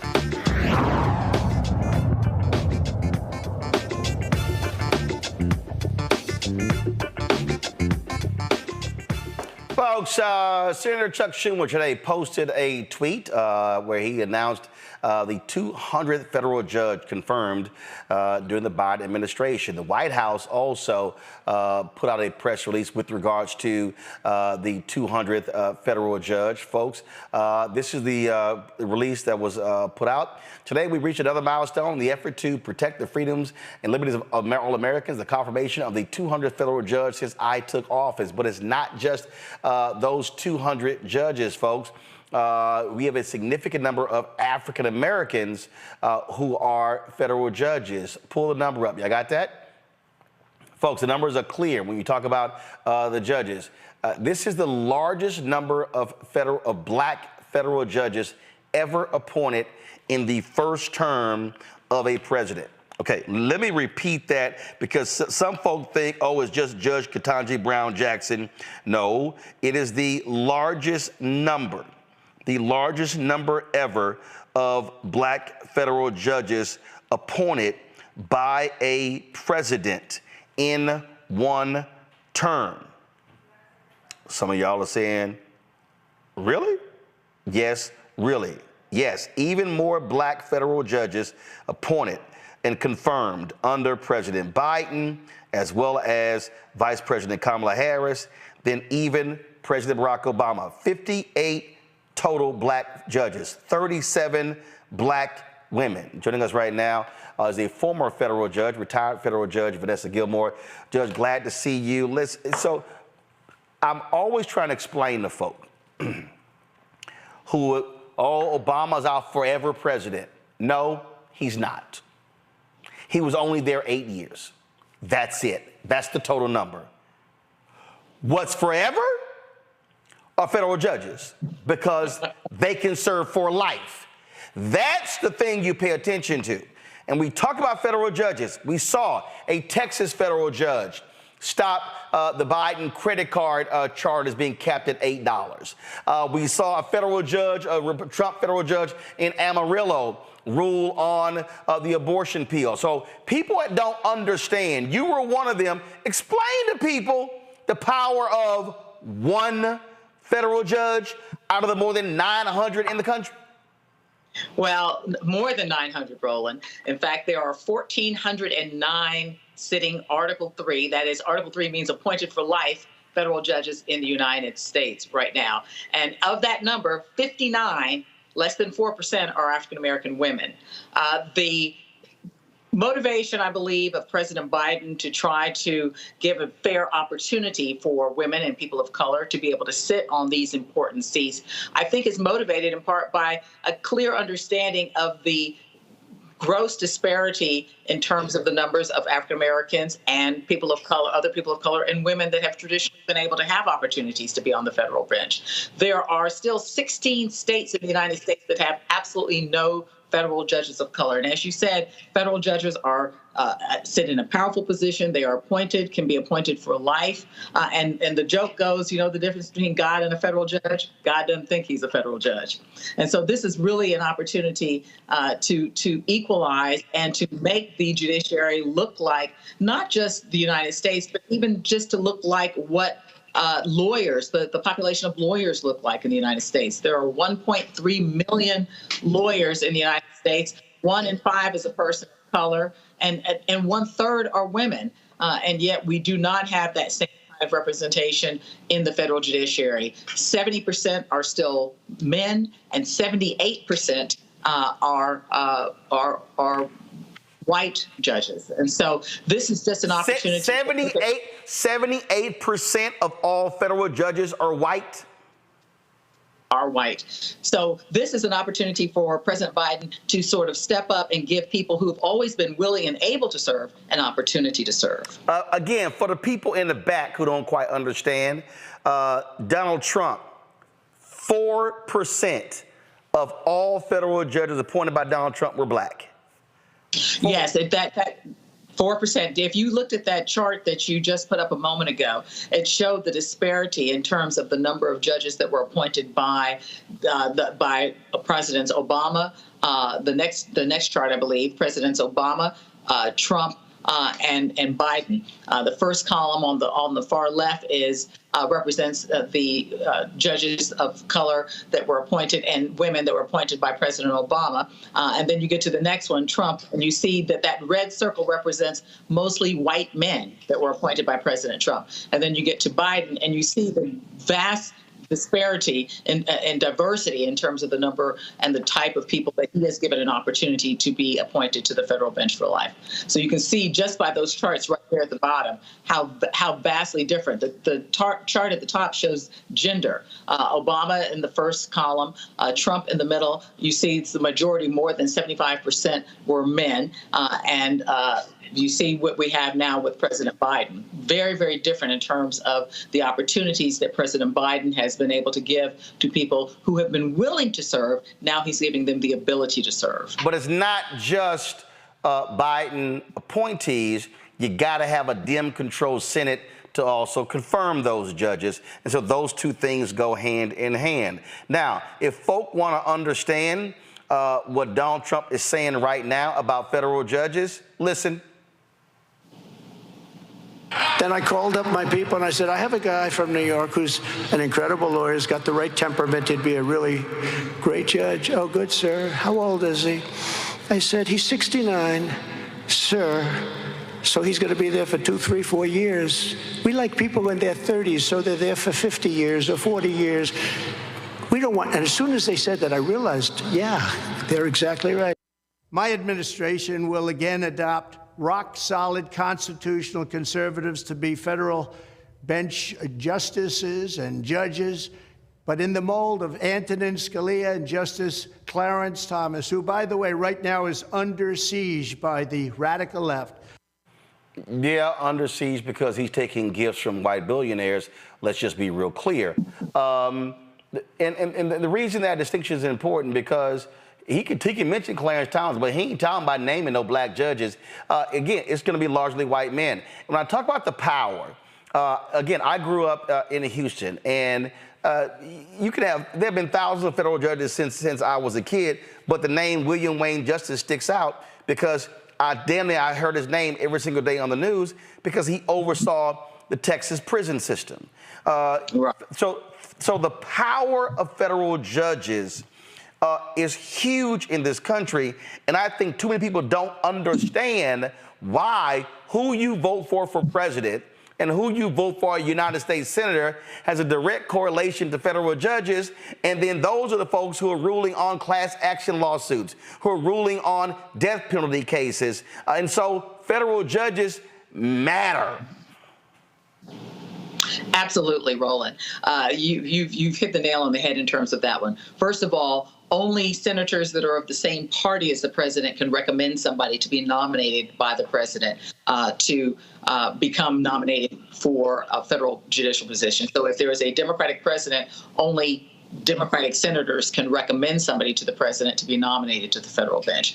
So who those senators are matters just as much as who the president is matters. Because once those judges are appointed, they are deciding many important issues, like the ones that you raised, gun rights. They are considering issues relating to women's right to choose. They are considering and evaluating important environmental issues. In terms of the Clean Air Act and the Clean Water Act. They are deciding very important issues in terms of school choice. So there are a number of issues that are under the direct control of federal judges. And what people don't understand is that the federal trial judges make a lot of those decisions. Very, very few cases make it all the way to the Supreme Court. The Supreme Court hears less than 60 cases a year. And so the 1,409 federal Article 3 judges that are making these decisions, the majority of them are on the trial and the appellate courts. Only about 60 cases make it all the way to the Supreme Court every year. So who is appointed to these federal trial and appellate courts is extremely, extremely important. And that largely depends on who the senators are and who the president of the United States is, because only senators of the same party as the president can make that recommendation. Questions from the panel. Scott, you're first. Hi, Judge. Scott Bolton here. My father was a state judge in Illinois before he passed away a few years back, and we would often debate the following issue: the politicalization of federal appointment of judges, Republicans' appointments, Democrat appointments. And when I say politicalization, what I mean is, well, a conservative Republican judge is going to give you conservative decisions, and a Democratic judge is going to give you these more liberal Democratic decisions that seem to be pro for the Democratic Party. He didn't believe that. He believed that generally that may be possible, but not necessarily. And we know the annals of history in the Supreme Court. There are a lot of conservative judges that were appointed by Republicans who turned out not to be the friend of a Republican president. Could you kind of comment on that debate and whether you agree or disagree with the debate I would have with my father? Okay. And see, you would bring your dad in here now. He's not here to defend himself. That's not fair. But, you're right. I'm sorry. But let me say this. I think that all of us need to recognize that we bring our own life experiences into the work that we do. Our ideology largely informed by the kinds of life experiences that we have had. One of the things that has been important in recent years in terms of the kinds of classes and things that are being taught to federal judges is to understand our own implicit biases. And that is not something that had been largely discussed or even acknowledged in terms of the way that federal judges deal with and rule on matters that come before them. And so we've been really charged with the responsibility of looking at, analyzing, and considering our own implicit biases in the work that we do, and in helping juries even understand their own implicit biases in terms of their responsibilities as jurors in our courts. And so I think to say that implicit bias and your own individual biases don't factor into your decision-making process is probably less than completely true, because I think that all of us have to acknowledge that we do bring our own set of experiences to the work that we do. Now, are we all still bound by the same law? Yes. Do we have different interpretations of how that law should be applied? Yes. And that's where we have to check ourselves and look at our own biases from time to time. Rebecca? Hi, Judge. Rebecca Carruthers. When I was in law school, there was a student group on campus that was a pipeline for those who were conservative and wanted to be future judges. That pipeline was called the Federalist Society. How do we create a pipeline for Black law students who are interested in becoming judges? I think that, like you said, that's exactly right. The Federalist Society was that organization. But I think that the National Bar Association has done a lot towards helping shape young people who are interested in considering the judiciary as a career in the future. And I would encourage people to get involved in the National Bar Association and look at the things that they've done to create that same pipeline. Another organization that is critical that I'm involved in is called Just the Beginning. It is a pipeline organization that specifically targets students of color that are interested in the judiciary. It was founded by several judges in Chicago, Judge Ann Claire Williams and others. Every other year we meet. The last time we met was 2 years ago in Chicago, and we have we call a program called Robes in the Schools, where we go out to schools in the communities that we meet in, specifically with the idea of encouraging people, encouraging young students of color to consider the judiciary as a career. Well, you said the Federalist Society was, no, they still are very much involved, and that's what their total focus is, to train up multiple generations of right-wing federal judges. They're very clear about that. But this news is good, and again, we spend lots of time breaking this thing down, Judge Gilmore, and getting folk to understand. If you sit the election out, do understand that there are folks on the right. They know the power of federal judges. Yes, absolutely. And they vote accordingly based upon who that person is going to pick. So we better understand. And I tell all the folk out there who yell reparations and they say no vote, no tangibles. If you don't vote, you can't get your representative. And guess what? Not one Republican supports reparations. You ain't gonna get no Republican right-wing federal judges gonna go along with you. So if that's what you want, you better understand you're gonna need the right judges in place for a law gets passed, because it's gonna be a lawsuit, and you're gonna want judges ruling in your favor. But you ain't gonna believe me. But go ahead and mess around and see what happens if Donald Trump wins in November and then Alito and Thomas retires, and then they're able to lock down 6 federal judges for the next 50 years because that's what they want to do. Just saying. Just saying. Judge Gilmore, always a pleasure. Thank you. Thank you for having me. I appreciate it. Got to go to a break. We come back. We're going to chat with Congresswoman Jasmine Crockett. Oh, Lord, she got the whole internet talking after she roasted Marjorie Taylor Greene. I got a few more of those bleach blonde, bad-built, butch body videos to show you. Oh, y'all know we're going to have a little fun with that. You're watching Roland Martin Unfiltered on the Black Star Network. Back in a moment.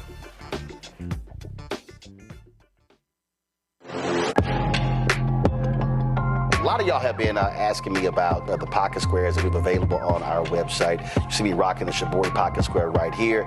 It's all about looking different. Now look, summertime is coming up. Y'all know, I keep trying to tell fellas, change your look, please. You can't wear athletic shoes every damn wear. So if you're putting on linen suits, if you're putting on some summer suits, have a whole different look. The reason I like this particular pocket square, the Shibori, because it's sort of like a flower and looks pretty cool here versus the traditional boring silk pocket squares. But also I like being a little different as well. So this is why we have these custom-made feather pocket squares on the website as well. My sister actually designed these after a few years ago. I was in this battle with Steve Harvey at Essence, and I saw this at a St. Jude fundraiser. I saw this feather pocket square, and I said, well, I got some ideas. So I hit her, and she sent me about 30 different ones. And so this completely changes your look. Now, some of you men out there, I had some dudes say, oh, man, I can't wear that. Well, if you ain't got swagger, that's not my problem.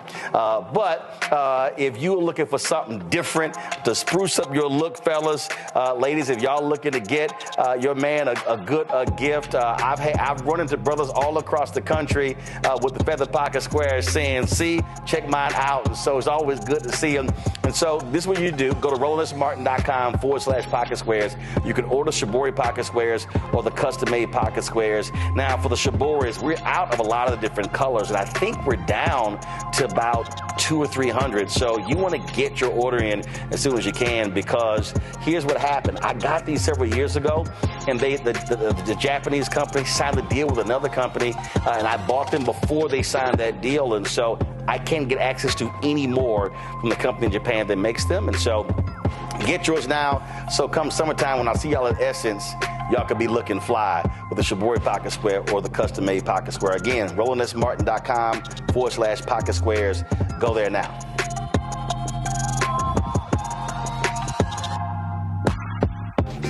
I'm Marissa Mitchell, a news anchor at Fox 5 DC. Hey, what's up? It's Tammy Roman, and you are watching Roland Martin Unfiltered.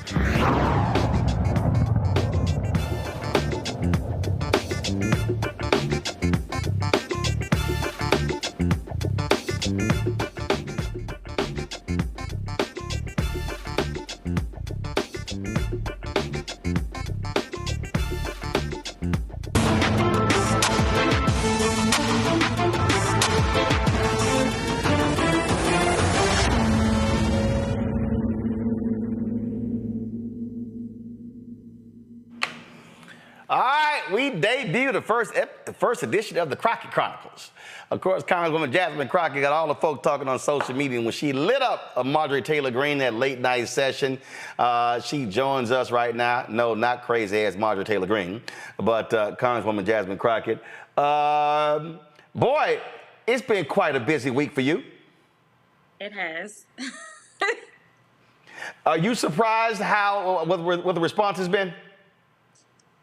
I am. I never could have anticipated we'd have skits and songs of all genres and memes for days on days. But I think it's great. I think that people have been looking for something to unite them against this MAGA bully. And I think that this was the moment.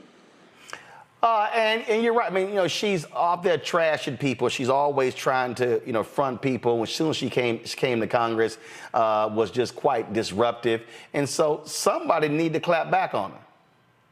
Absolutely. And she, I think, has gotten to the point that she felt like nobody was going to check her.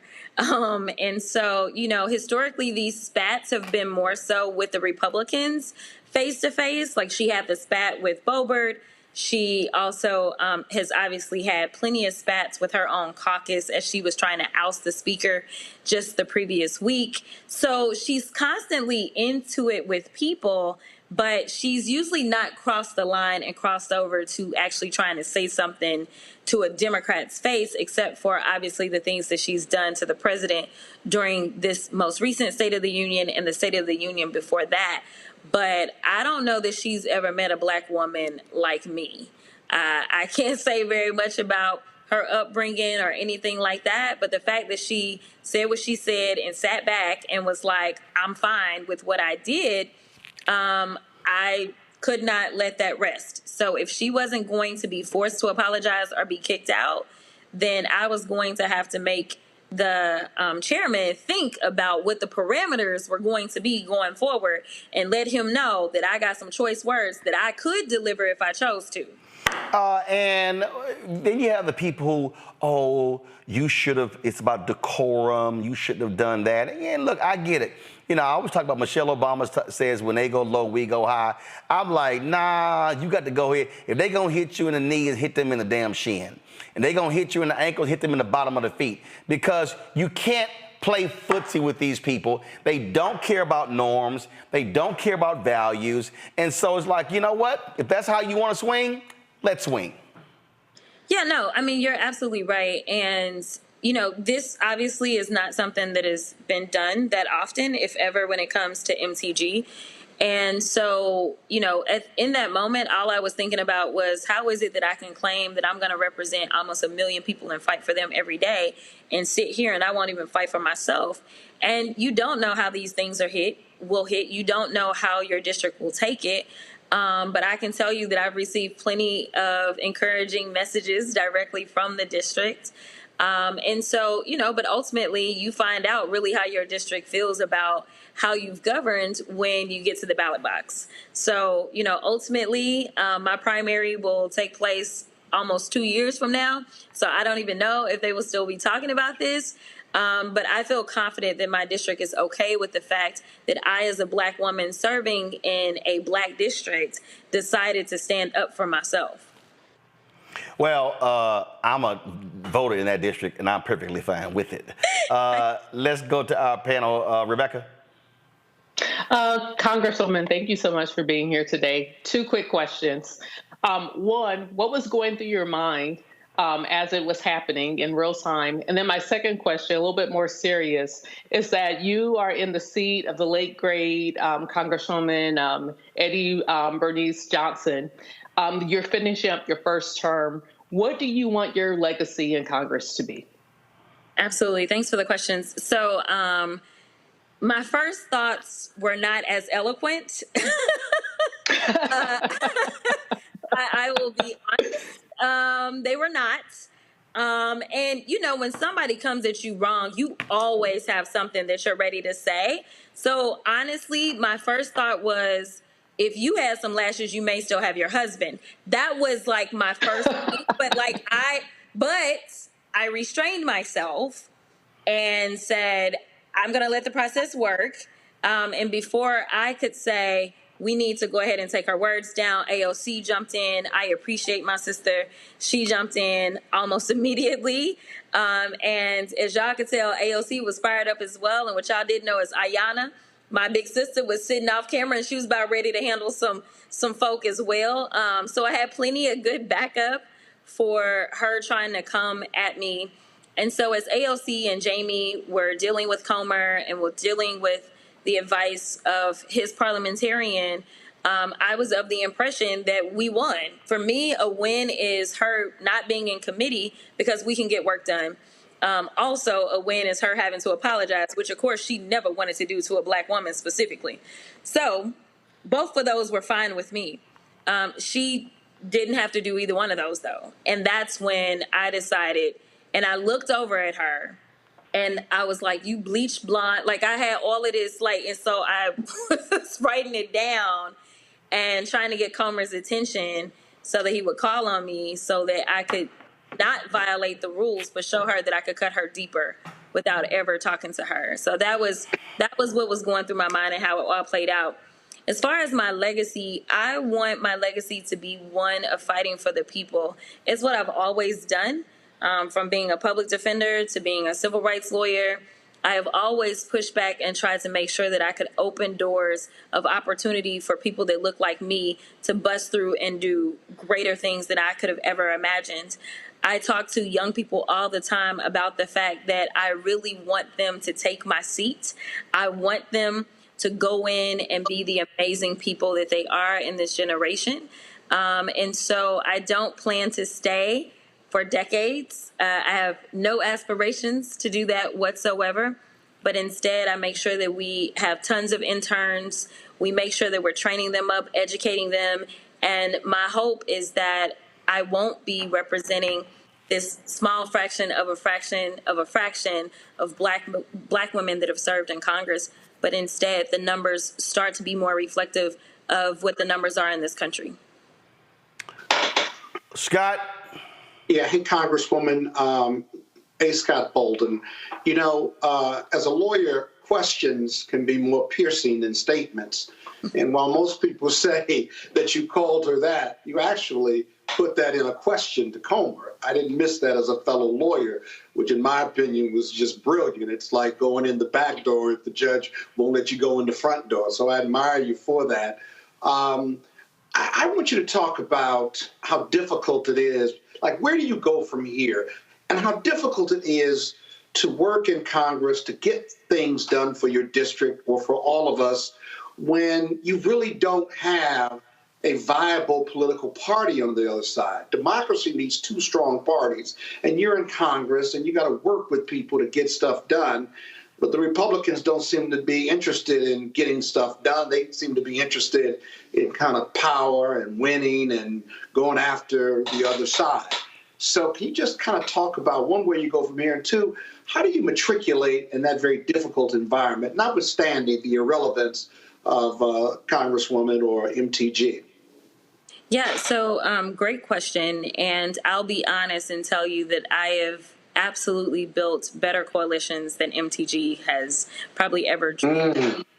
So while I'm the minority, just last week, or actually, I think it was the same week. So yeah, so last week, I was able to get a bill out of oversight committee of all committees in a bipartisan way, because it was just good legislation. It is still difficult to get good legislation out, but I understand where the middle resides. Right now, one of my best partners is actually my senior senator from Texas. You know, Cornyn approached me and said, I don't want you to have to go and look for a Democrat to carry the bill if you are actually coming up with legislation that is good for Texans. And so he's carrying a number of my bills and has actually been a huge champion of some of my legislation. So, you know, I understand how government works, and I want it to work in any way that it can. Right now, we're in obviously divided government, which means I won't get some of maybe my landmark legislation passed, but I still want to get things done. And there are still a few Republicans that want to get things done. They are becoming lesser and lesser by the day. But I think that I've been somewhat effective. We also were able to get monumental legislation into the FAA Reauthorization Act that really flew under the radar, thank God.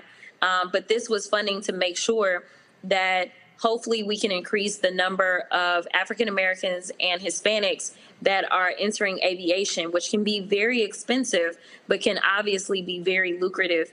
And so we set up a situation where basically there will be full rides for those attending land grant HBCUs as well as HSIs to go into aviation. In this crazy anti-DEI environment, we were able to get that done because we were working with everybody that mattered. So I do want people to know that we are working. This is just one of those aberrations.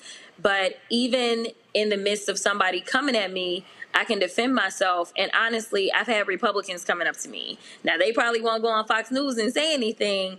But, you know, one of the Republicans today was like, I love your lashes. Like, I mean, you know, they're good. Like, they're not mad at me. I've gotten winks and thumbs up from, like, female Republicans. Like, everyone was waiting on somebody to go in on her. So what do you say or do, like, when you go to you run into Marjorie, you run into Green on the hall or in the bathroom, other than putting your hands on her? What do you say?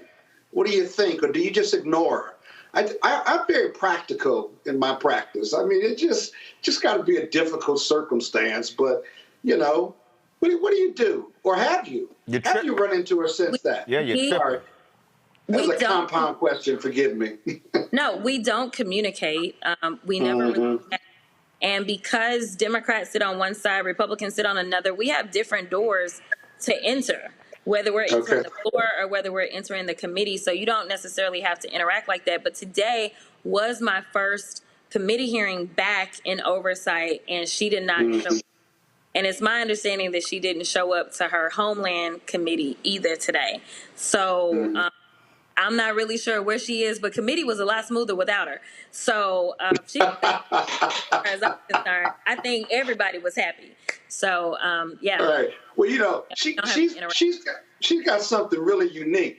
She seems to have pissed off in a very divided Congress and a very divided political status in America, that she's pissed off Democrats and Republicans. That's got to be a first, in my opinion, given how divided we are as a country. She has, but nevertheless, I think I was told that she's their 5th highest fundraiser.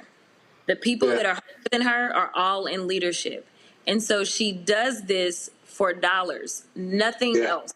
This is the only reason that she does it. And so it's really disappointing that her behavior is consistently rewarded in the form of money. But when we look at polling, she actually polls the lowest of any Republican. She polls lower than the speaker. She polls lower than everybody. So when you look in a consensus type world, honestly, the majority of people do not like her in this country. But she has a solid group of people that will put their $2 and $3 behind her versus, you know, having a similar group of people that love, say, some of the Democrats and will put their $2 and $3 and $5 behind us. Yeah, sad but true.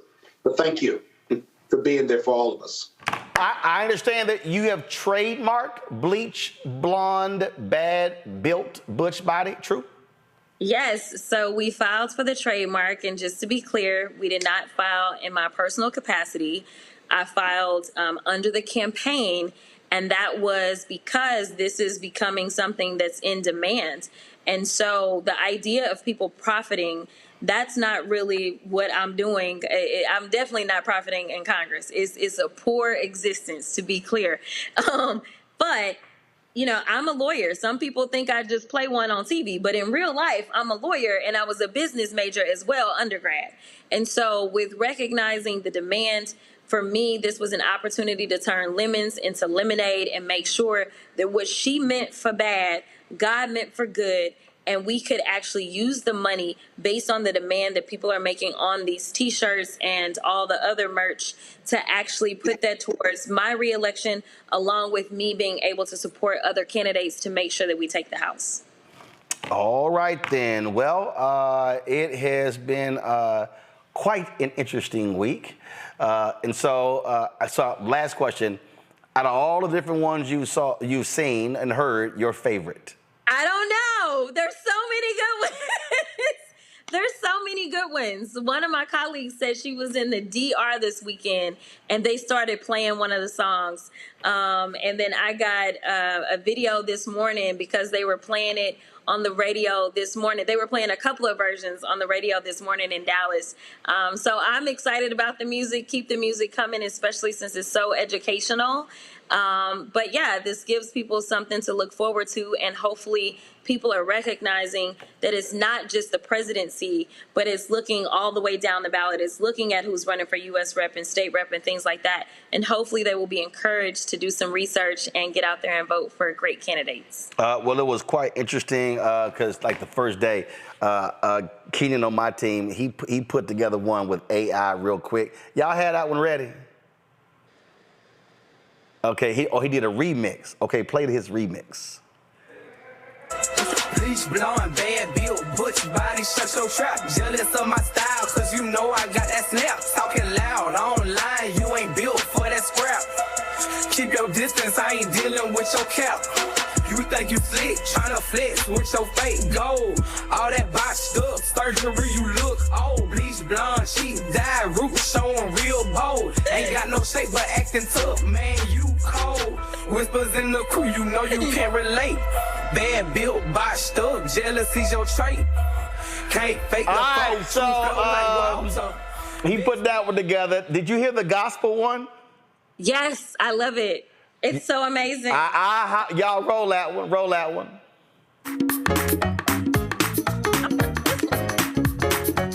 She got a bleach blonde, bad blue butch body. She got a bleach blonde, bad blue butch body. That Marjorie Taylor Greene looked like a lima bean. I forgot she had a bleach blonde, bad built butch body. Representative Jasmine's about that line. She about that, and she looks like she can really fight. I didn't know. An amazing politician, ain't got no competition. Ain't worried about a bleach blonde, bad built butch body. Marjorie tried to cause a scene, forgot she had a butch body. Marjorie tried to cause a scene, forgot she had a butch body. Marjorie tried to cause a scene, forgot she had a butch body. Marjorie tried to cause a scene, forgot she had a butch body. Black women with lashes, they won't give you gashes. Black women with lashes, they won't give you gashes. Black women with lashes, they won't give you gashes. Don't come for us unless we sit for you. She got a bleach blonde, bad built butch body. She got a bleach bad built butch body. A bleach blonde, bad built butch body. She got a bleach bad built butch body. Did one. Say it again. Isaac Hayes' son did one. Oh, I know. It was called the clapbacks. Roll it. Yes. He did one. Roll the clapbacks. She's a bleach blonde, bad built butch body. She's a bleach blonde, bad built butch body. She's a bleach blonde, bad built butch body. And she better not talk about nobody. Marjorie Taylor Greene is built like a shake machine. Nick notes in the face, cereal box in the waist.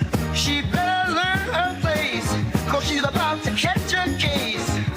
Talk about a black woman's lash, she'll definitely whoop your ass. She better get her face right, cause she looks like a pack of Bud Light. Oh, yeah. Bad built butch body. She's a bleach blonde, bad built butch body. She's a probably the one. So that's that old school sound. The Brother King Walonius, I gotta admit. That one. That one is so, that's so good. Yo, I was flying to Palm Springs for Anthony Anderson's 6th annual Celebrity Golf Classic on Saturday. Let me just say, I probably had that playing at least an hour on the plane. Roll it. I don't have that. How y'all don't have that? That was one of the first ones. I know. What is wrong with y'all? I see, Congresswoman, I told the staff, pull all of them. I told them, pull all of them. But see, it's all this whining y'all in my ear right now don't mean nothing. But guess what? I'm always prepared. So yeah, roll it. Just pull the audio up. How y'all ain't have it ready? No, this is a good one. The organ getting me.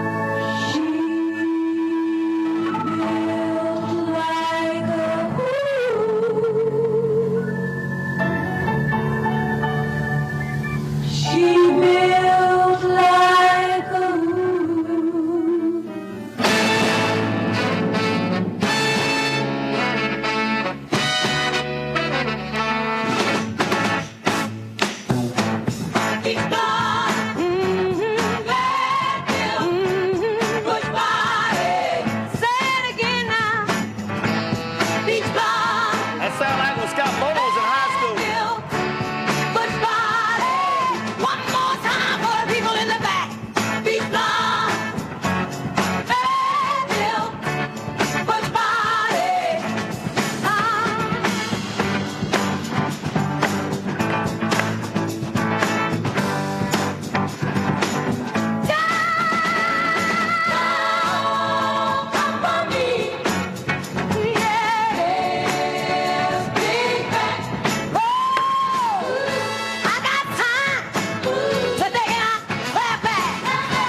the country version? The country version was really good, but I love the ones where Comer is like, a what now? Y'all got any one of those in there? Oh my goodness. All right, let me hear that one. Let me hear that one. I need to hear that one. First of all, let's see that one too. Go ahead, go. Bleach blonde, bad built, bleach blonde, bad built, bleach blonde, bad built, butch body. A what now? Sweet. A what now? Sweet, the wing makes God. Bleach blonde, bad built, bleach blonde, bad built, bleach blonde, bad built, butch body. A what now? Bleach blonde, bad built, bleach blonde, bad built, bleach blonde, bad built, butch body. I'm just curious. Bad built, bad built, bad built, bad built, bad built, bad built, butch body. A what now? Bad built, bad built, bad built, bad built. Oh my God. Bad built, bush body, bush Yo, body. the creativity of people is amazing. This thing has taken off quickly. Yes. Yeah. I'm appreciative. It's great. I you know what, for the first time in a long time, a lot of people that haven't been engaged in politics, they're engaging. So again, what she meant for bad, God meant for good. So I'm excited that people now are like, wait a minute, now what channel can I watch the hearings on? Well, tuning into C-SPAN. Well, and here's the deal. We carry those hearings as well. And so I've already made it clear to our folk, every time there's one of these hearings, and you look, you only get 5 minutes, right? Yes. All right. So every time there's a hearing, we gonna have the full 5 minutes and run it on the show. And I told Carol, I said, cause look, I've had an open invitation to every CBC member since I launched 5.5 years ago, and most of them never take it up. We are more than welcome to have a weekly segment called the Crockett Chronicles, talking about whatever you want to talk about. So all you got to do, just have your people tell Carol, hey, this week I can come on Wednesday, this week I can come on Friday. And so that's every single week we can have the Crockett Chronicles to talk about what's popping. And of course, we having fun, joking, but there's also real policy stuff we can talk about. So we're looking forward to making that happen. Absolutely. I appreciate you. All right. Guys, hold up. I got real quick. Y'all pull the photo up of that fake Delta in Georgia. Congresswoman, did you see this? Did you see this here? This woman right here is a state representative in Georgia. Old girl has been fronting, saying she's a Delta. The Deltas put out a letter. Okay, apparently she ran for re-election. And she was running against a Delta. Can't nobody see that letter, y'all. She was running against a Delta. Well, what happened was the Deltas had to put out a letter stating she was not. They have no records whatsoever to support her being a member. Now, there was a woman she was running against who is a Delta, and they said she was a certified member of Delta Sigma Theta. So now you a Delta, how you feel about a homegirl down in Georgia fronting that she's a Delta? She clearly knows nothing about Delta, because one thing the Delta does is stand on business. Baby, you was never going to get too far, not in the public limelight with that fraud going on. Now, she won. She won, but the Deltas have put out a letter saying they can't find no evidence anywhere that homegirl. She literally she literally posted this on Delta's Founders Day. Straight up. Yeah, no. But I'm saying there's no way you can be in the public life and Delta not know who you are and be clear whether or not you're a member of Delta Sigma Theta Sorority Incorporated. Delta knows me very well. They know. They got all my records. So I don't even know why she tried to play with Delta. And that's got to be embarrassing, because it's got to make her constituents think, if you would lie about something like this, what else are you lying about? That was absolutely crazy. So, woo, that was a trip right there. Congresswoman Crockett, I appreciate it. My parents at my house here in Virginia because my niece graduated, so they kicking it. So I'm sure because Send them my love. Because they constituents too, since they living at my house. So they are always down there working the campaign. So I'm sure they quite enjoyed this segment. I appreciate them. All right, I appreciate it. Thanks a lot.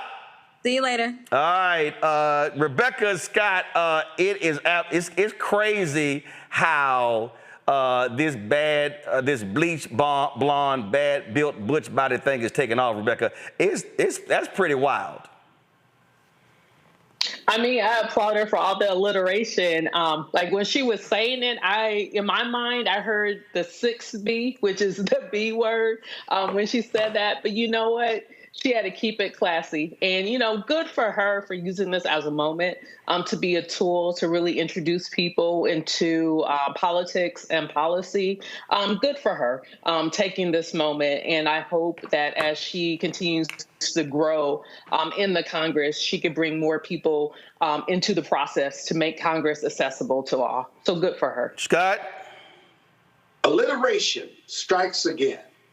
Alliteration. You know what alliteration is, Roland? If you don't, it's where you use several words with the first consonant for each word. So very effectively used. So God bless her. Such as bolded is always boring and brief. You mean like that? No. You mean that alliteration? What? How do you come up with that alliteration, though? Like what? That's not like in my vernacular. Bad bleach, blonde, butch ass body. You mean bolding, being broad, never brief. Whatever. Do you want me to go with a series of B's? Do you want me to go with a series of B's dealing with you? No, but what I'm saying is, how did she come up with those 5 B's? It's not in your lexicon. It's not in your vernacular. Easy. She was sitting there taking notes, and she was like, "Man, I'm doing this old blonde, bleach blonde, bad built butch." But first of all, she done said it before, so hell, it was like now it's time to use it. Exactly. Now it's time to use it. Right, because it rolled off her lips. Like I love she had used it before. It rolled. It wasn't struggle. There was no struggle with it. I absolutely love it. So I'm good with it.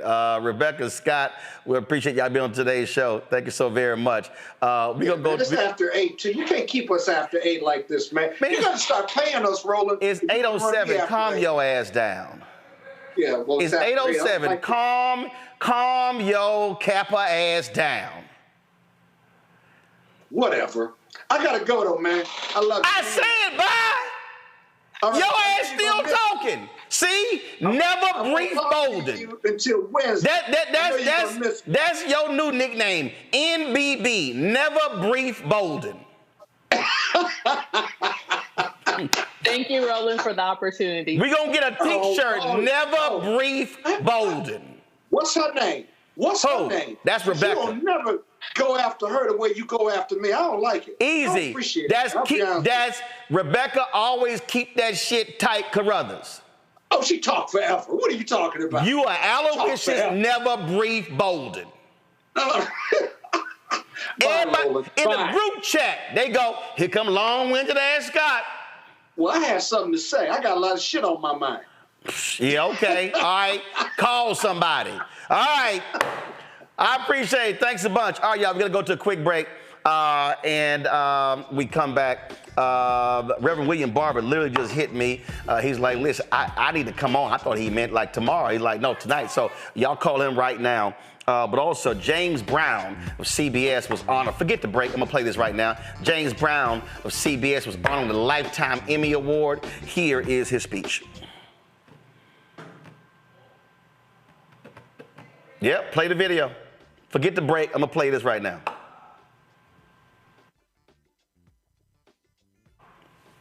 Hold on. I told y'all to pull it. Okay, I ain't waiting on y'all.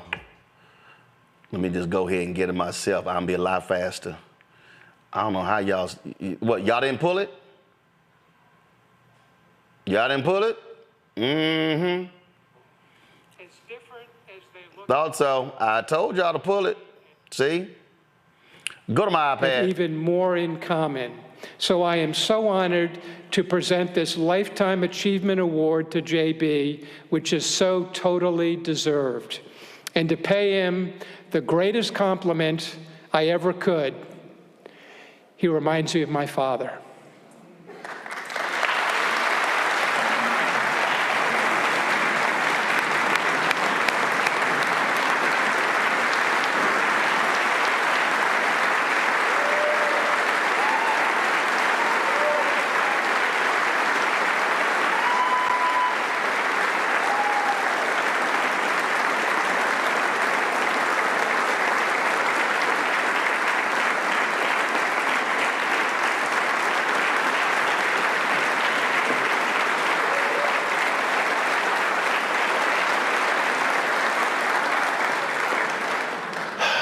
Just recently retired. I thank you so much for taking time out with Tracy to come here and to introduce me, and you already know what I feel about you. Thank you so much. Sean asked me, please, JB, don't cry, and I'm going to do my best. Lifetime Achievement Award. You know what, in my mind, I guess the ex-athletes here can relate to this. I've always had a free agent's mentality. It was never a guaranteed contract, so I give it my best each and every time out. And I was asking, how could I even qualify for this recognition when, at least in my mind, again, I'm only at the midpoint of my career, Stephen. But when I looked at the Charlie Bloom produced video and the number and variety of events that I've been blessed to cover, certainly the people with whom I've worked, the hairline that I used to have, and my desperate pursuit for a six-pack that is still hidden under this enormous one-pack here, I guess I have in fact been at this already for quite some time.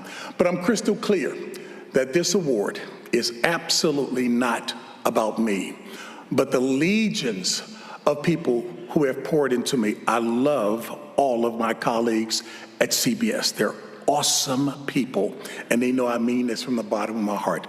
I think about the people who have invested in me, starting first with my mother and father. My father was a prison guard at a local prison, and my mother, wow, we called her the sergeant because she was no nonsense. We didn't call her that to her face, but we did call her the sergeant. She was the excellent homemaker that she always desired to be. They were high school graduates who I like to say had PhDs in drive and determination, and who modeled for us what perseverance and perspiration could indeed accomplish for anyone. I truly wish they could be here tonight to see this. The reason I know that this is not about me is because I look at Chris Collinsworth and so many others, and I'm not going to look you in the face because I promised I wouldn't cry. I've truly worked with some exceptional talent, and my focus has always been to ensure that their talent and insight was showcased, setting others up for success. It is a principle, and I am unashamed in saying I root any principles, if you will, precepts in Scripture, because that's the truth for me. And it's underscored in the Scripture that is found in Philippians 2 and 3, which says, in lowliness in mind, esteem others more highly than yourself. In the world of team sports, there's no question that success, no surprise, it's all about team, the many members who make up the team. Studio shows are just like that. Mike Tirico knows that. For me, that focus, that point is emphasized in the scripture found in Ephesians 4:16, in which the example of the human body is used, stating that it is made up of many different members, many different parts, and every part contributes to the fervent, effectual working of the whole body. So even though I see myself as the little finger in any operation, I know that I still need to function at my best in order for the entire body to be at its best. And I can only hope, Joe Buck, that I've accomplished a little bit of that at times. So while I am indeed more than humbled to be honored tonight, I know that the real honor indeed goes to my Lord and Savior, Jesus Christ. I'm unabashed. I don't try to beat people over the head with the Bible. I just try to model what I know are truths for me. Because in Psalm 75, 6 and 7, it says, promotion doesn't come from the east, nor the west, nor the south. God is truly the judge. He puts down one and he sets up another. He has blessed me tonight to have my daughter here, Katrina Walker, even though she was most excited about meeting Scott Van Pelt, Mina Kimes, and Kimberly Martin more than even me. At least I know I get to share this award, as Sean mentioned, with my wife, my incredible wife, Dorothy, the heart of our family, and whose unwavering support and boundless love inspires me every day. And in this room with a lot of testosterone, if you think, in fact, I'm a well-trained husband, I am. And I'm good with that. To Natus, thank you from the bottom of my heart.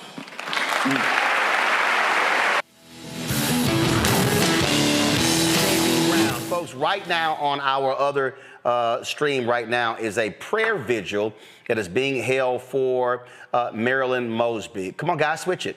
What's happening tomorrow, she's going to be sentenced beginning at 10:30 a.m. And so this is the prayer vigil. Just pull the audio up.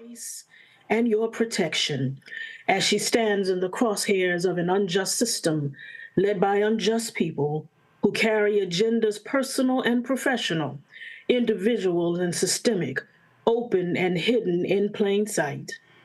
In this crucial and trying time, we ask you to undergird our sister, your daughter, with your strong arm. May she know and feel your comfort, your strength, and your avenging presence surrounding her. No, God, we selfishly ask for your strength for ourselves as we navigate assault after assault, slings and arrows, as we fight the righteous fight of justice, as we bear witness to the violence inflicted on Black bodies and Black minds. Though we sometimes grow weary, heavy-laden, and overwhelmed, help us to remember that you are still God, that you are still our God, that you are still a strong tower, that you are still righteous, that you are still the rock, that you are still our provider, that you are still able, that you are still our source, that you are still our peace, that you are still our God. And finally, God, we pray for those in whose earthly hands this decision and the fate of our sister rests. Prick their conscience, disturb their rest. Speak to them in their waking, resting, breathing, and sleeping hours. Give them courage to rise and to stand in integrity and on principle. Give them wisdom and clarity of thought. Remind them of their responsibility and their obligation to do justice and to love mercy. We, your sons and daughters, we claim justice. We claim victory. And because we ask these things in your strong and mighty name, we declare that it is so. And all of God's children say, amen and amen. Amen. Thank you. Amen. And thank you, Bishop Daughtry. Bishop William Barber is here from the College of Affirming Bishops. Bishop Barber, you still with us? I am. Please, sir. Please, we welcome you in prayer. Let us join all of us in one heart and one prayer, one mind. God, your word in Exodus 23 says that we are to stay far from false charges and hypocrisy. We are not to kill the innocent and the righteous. For you, O God, you said you will not acquit those who devise wicked plans. Tonight, as we come in prayer, we are praying that you would shake up the plans of those who would engage in falsehoods and hypocrisy against our sister. That whatever the plans may be to hurt her, the end would be far from those plans. Whatever the plans are to use the judicial system for vengeance, that the outcome would be far from those plans. Whatever plans there are to try to make an example out of her because of where she has stood in the past and what systems she has chosen to take on, let the final outcome be far from the intended plans of those who do not have righteousness on their minds or in their plans. And then, God, we pray that somewhere in their hours of being alive and thinking, that they would hear your word, that you do not acquit the wicked, that which you sow, you reap, that when you use the systems that are meant for justice for purposes of injustice, that in the grand scheme of things, somehow what you have done comes right back where you are. We do not wish that on anyone, but we wish that they would hear that there is a certain justice in the universe itself, that it might bend long, but it does bend toward justice. And finally, God, we pray for our sister. Yes, she's a justice warrior. Yes, she's a DA. Yes, she has stood as a DA. Yes, she has fought battles. But she's a mama. And we pray, God, for her. For we know as a mother, her concern has to be all about her children and the what ifs.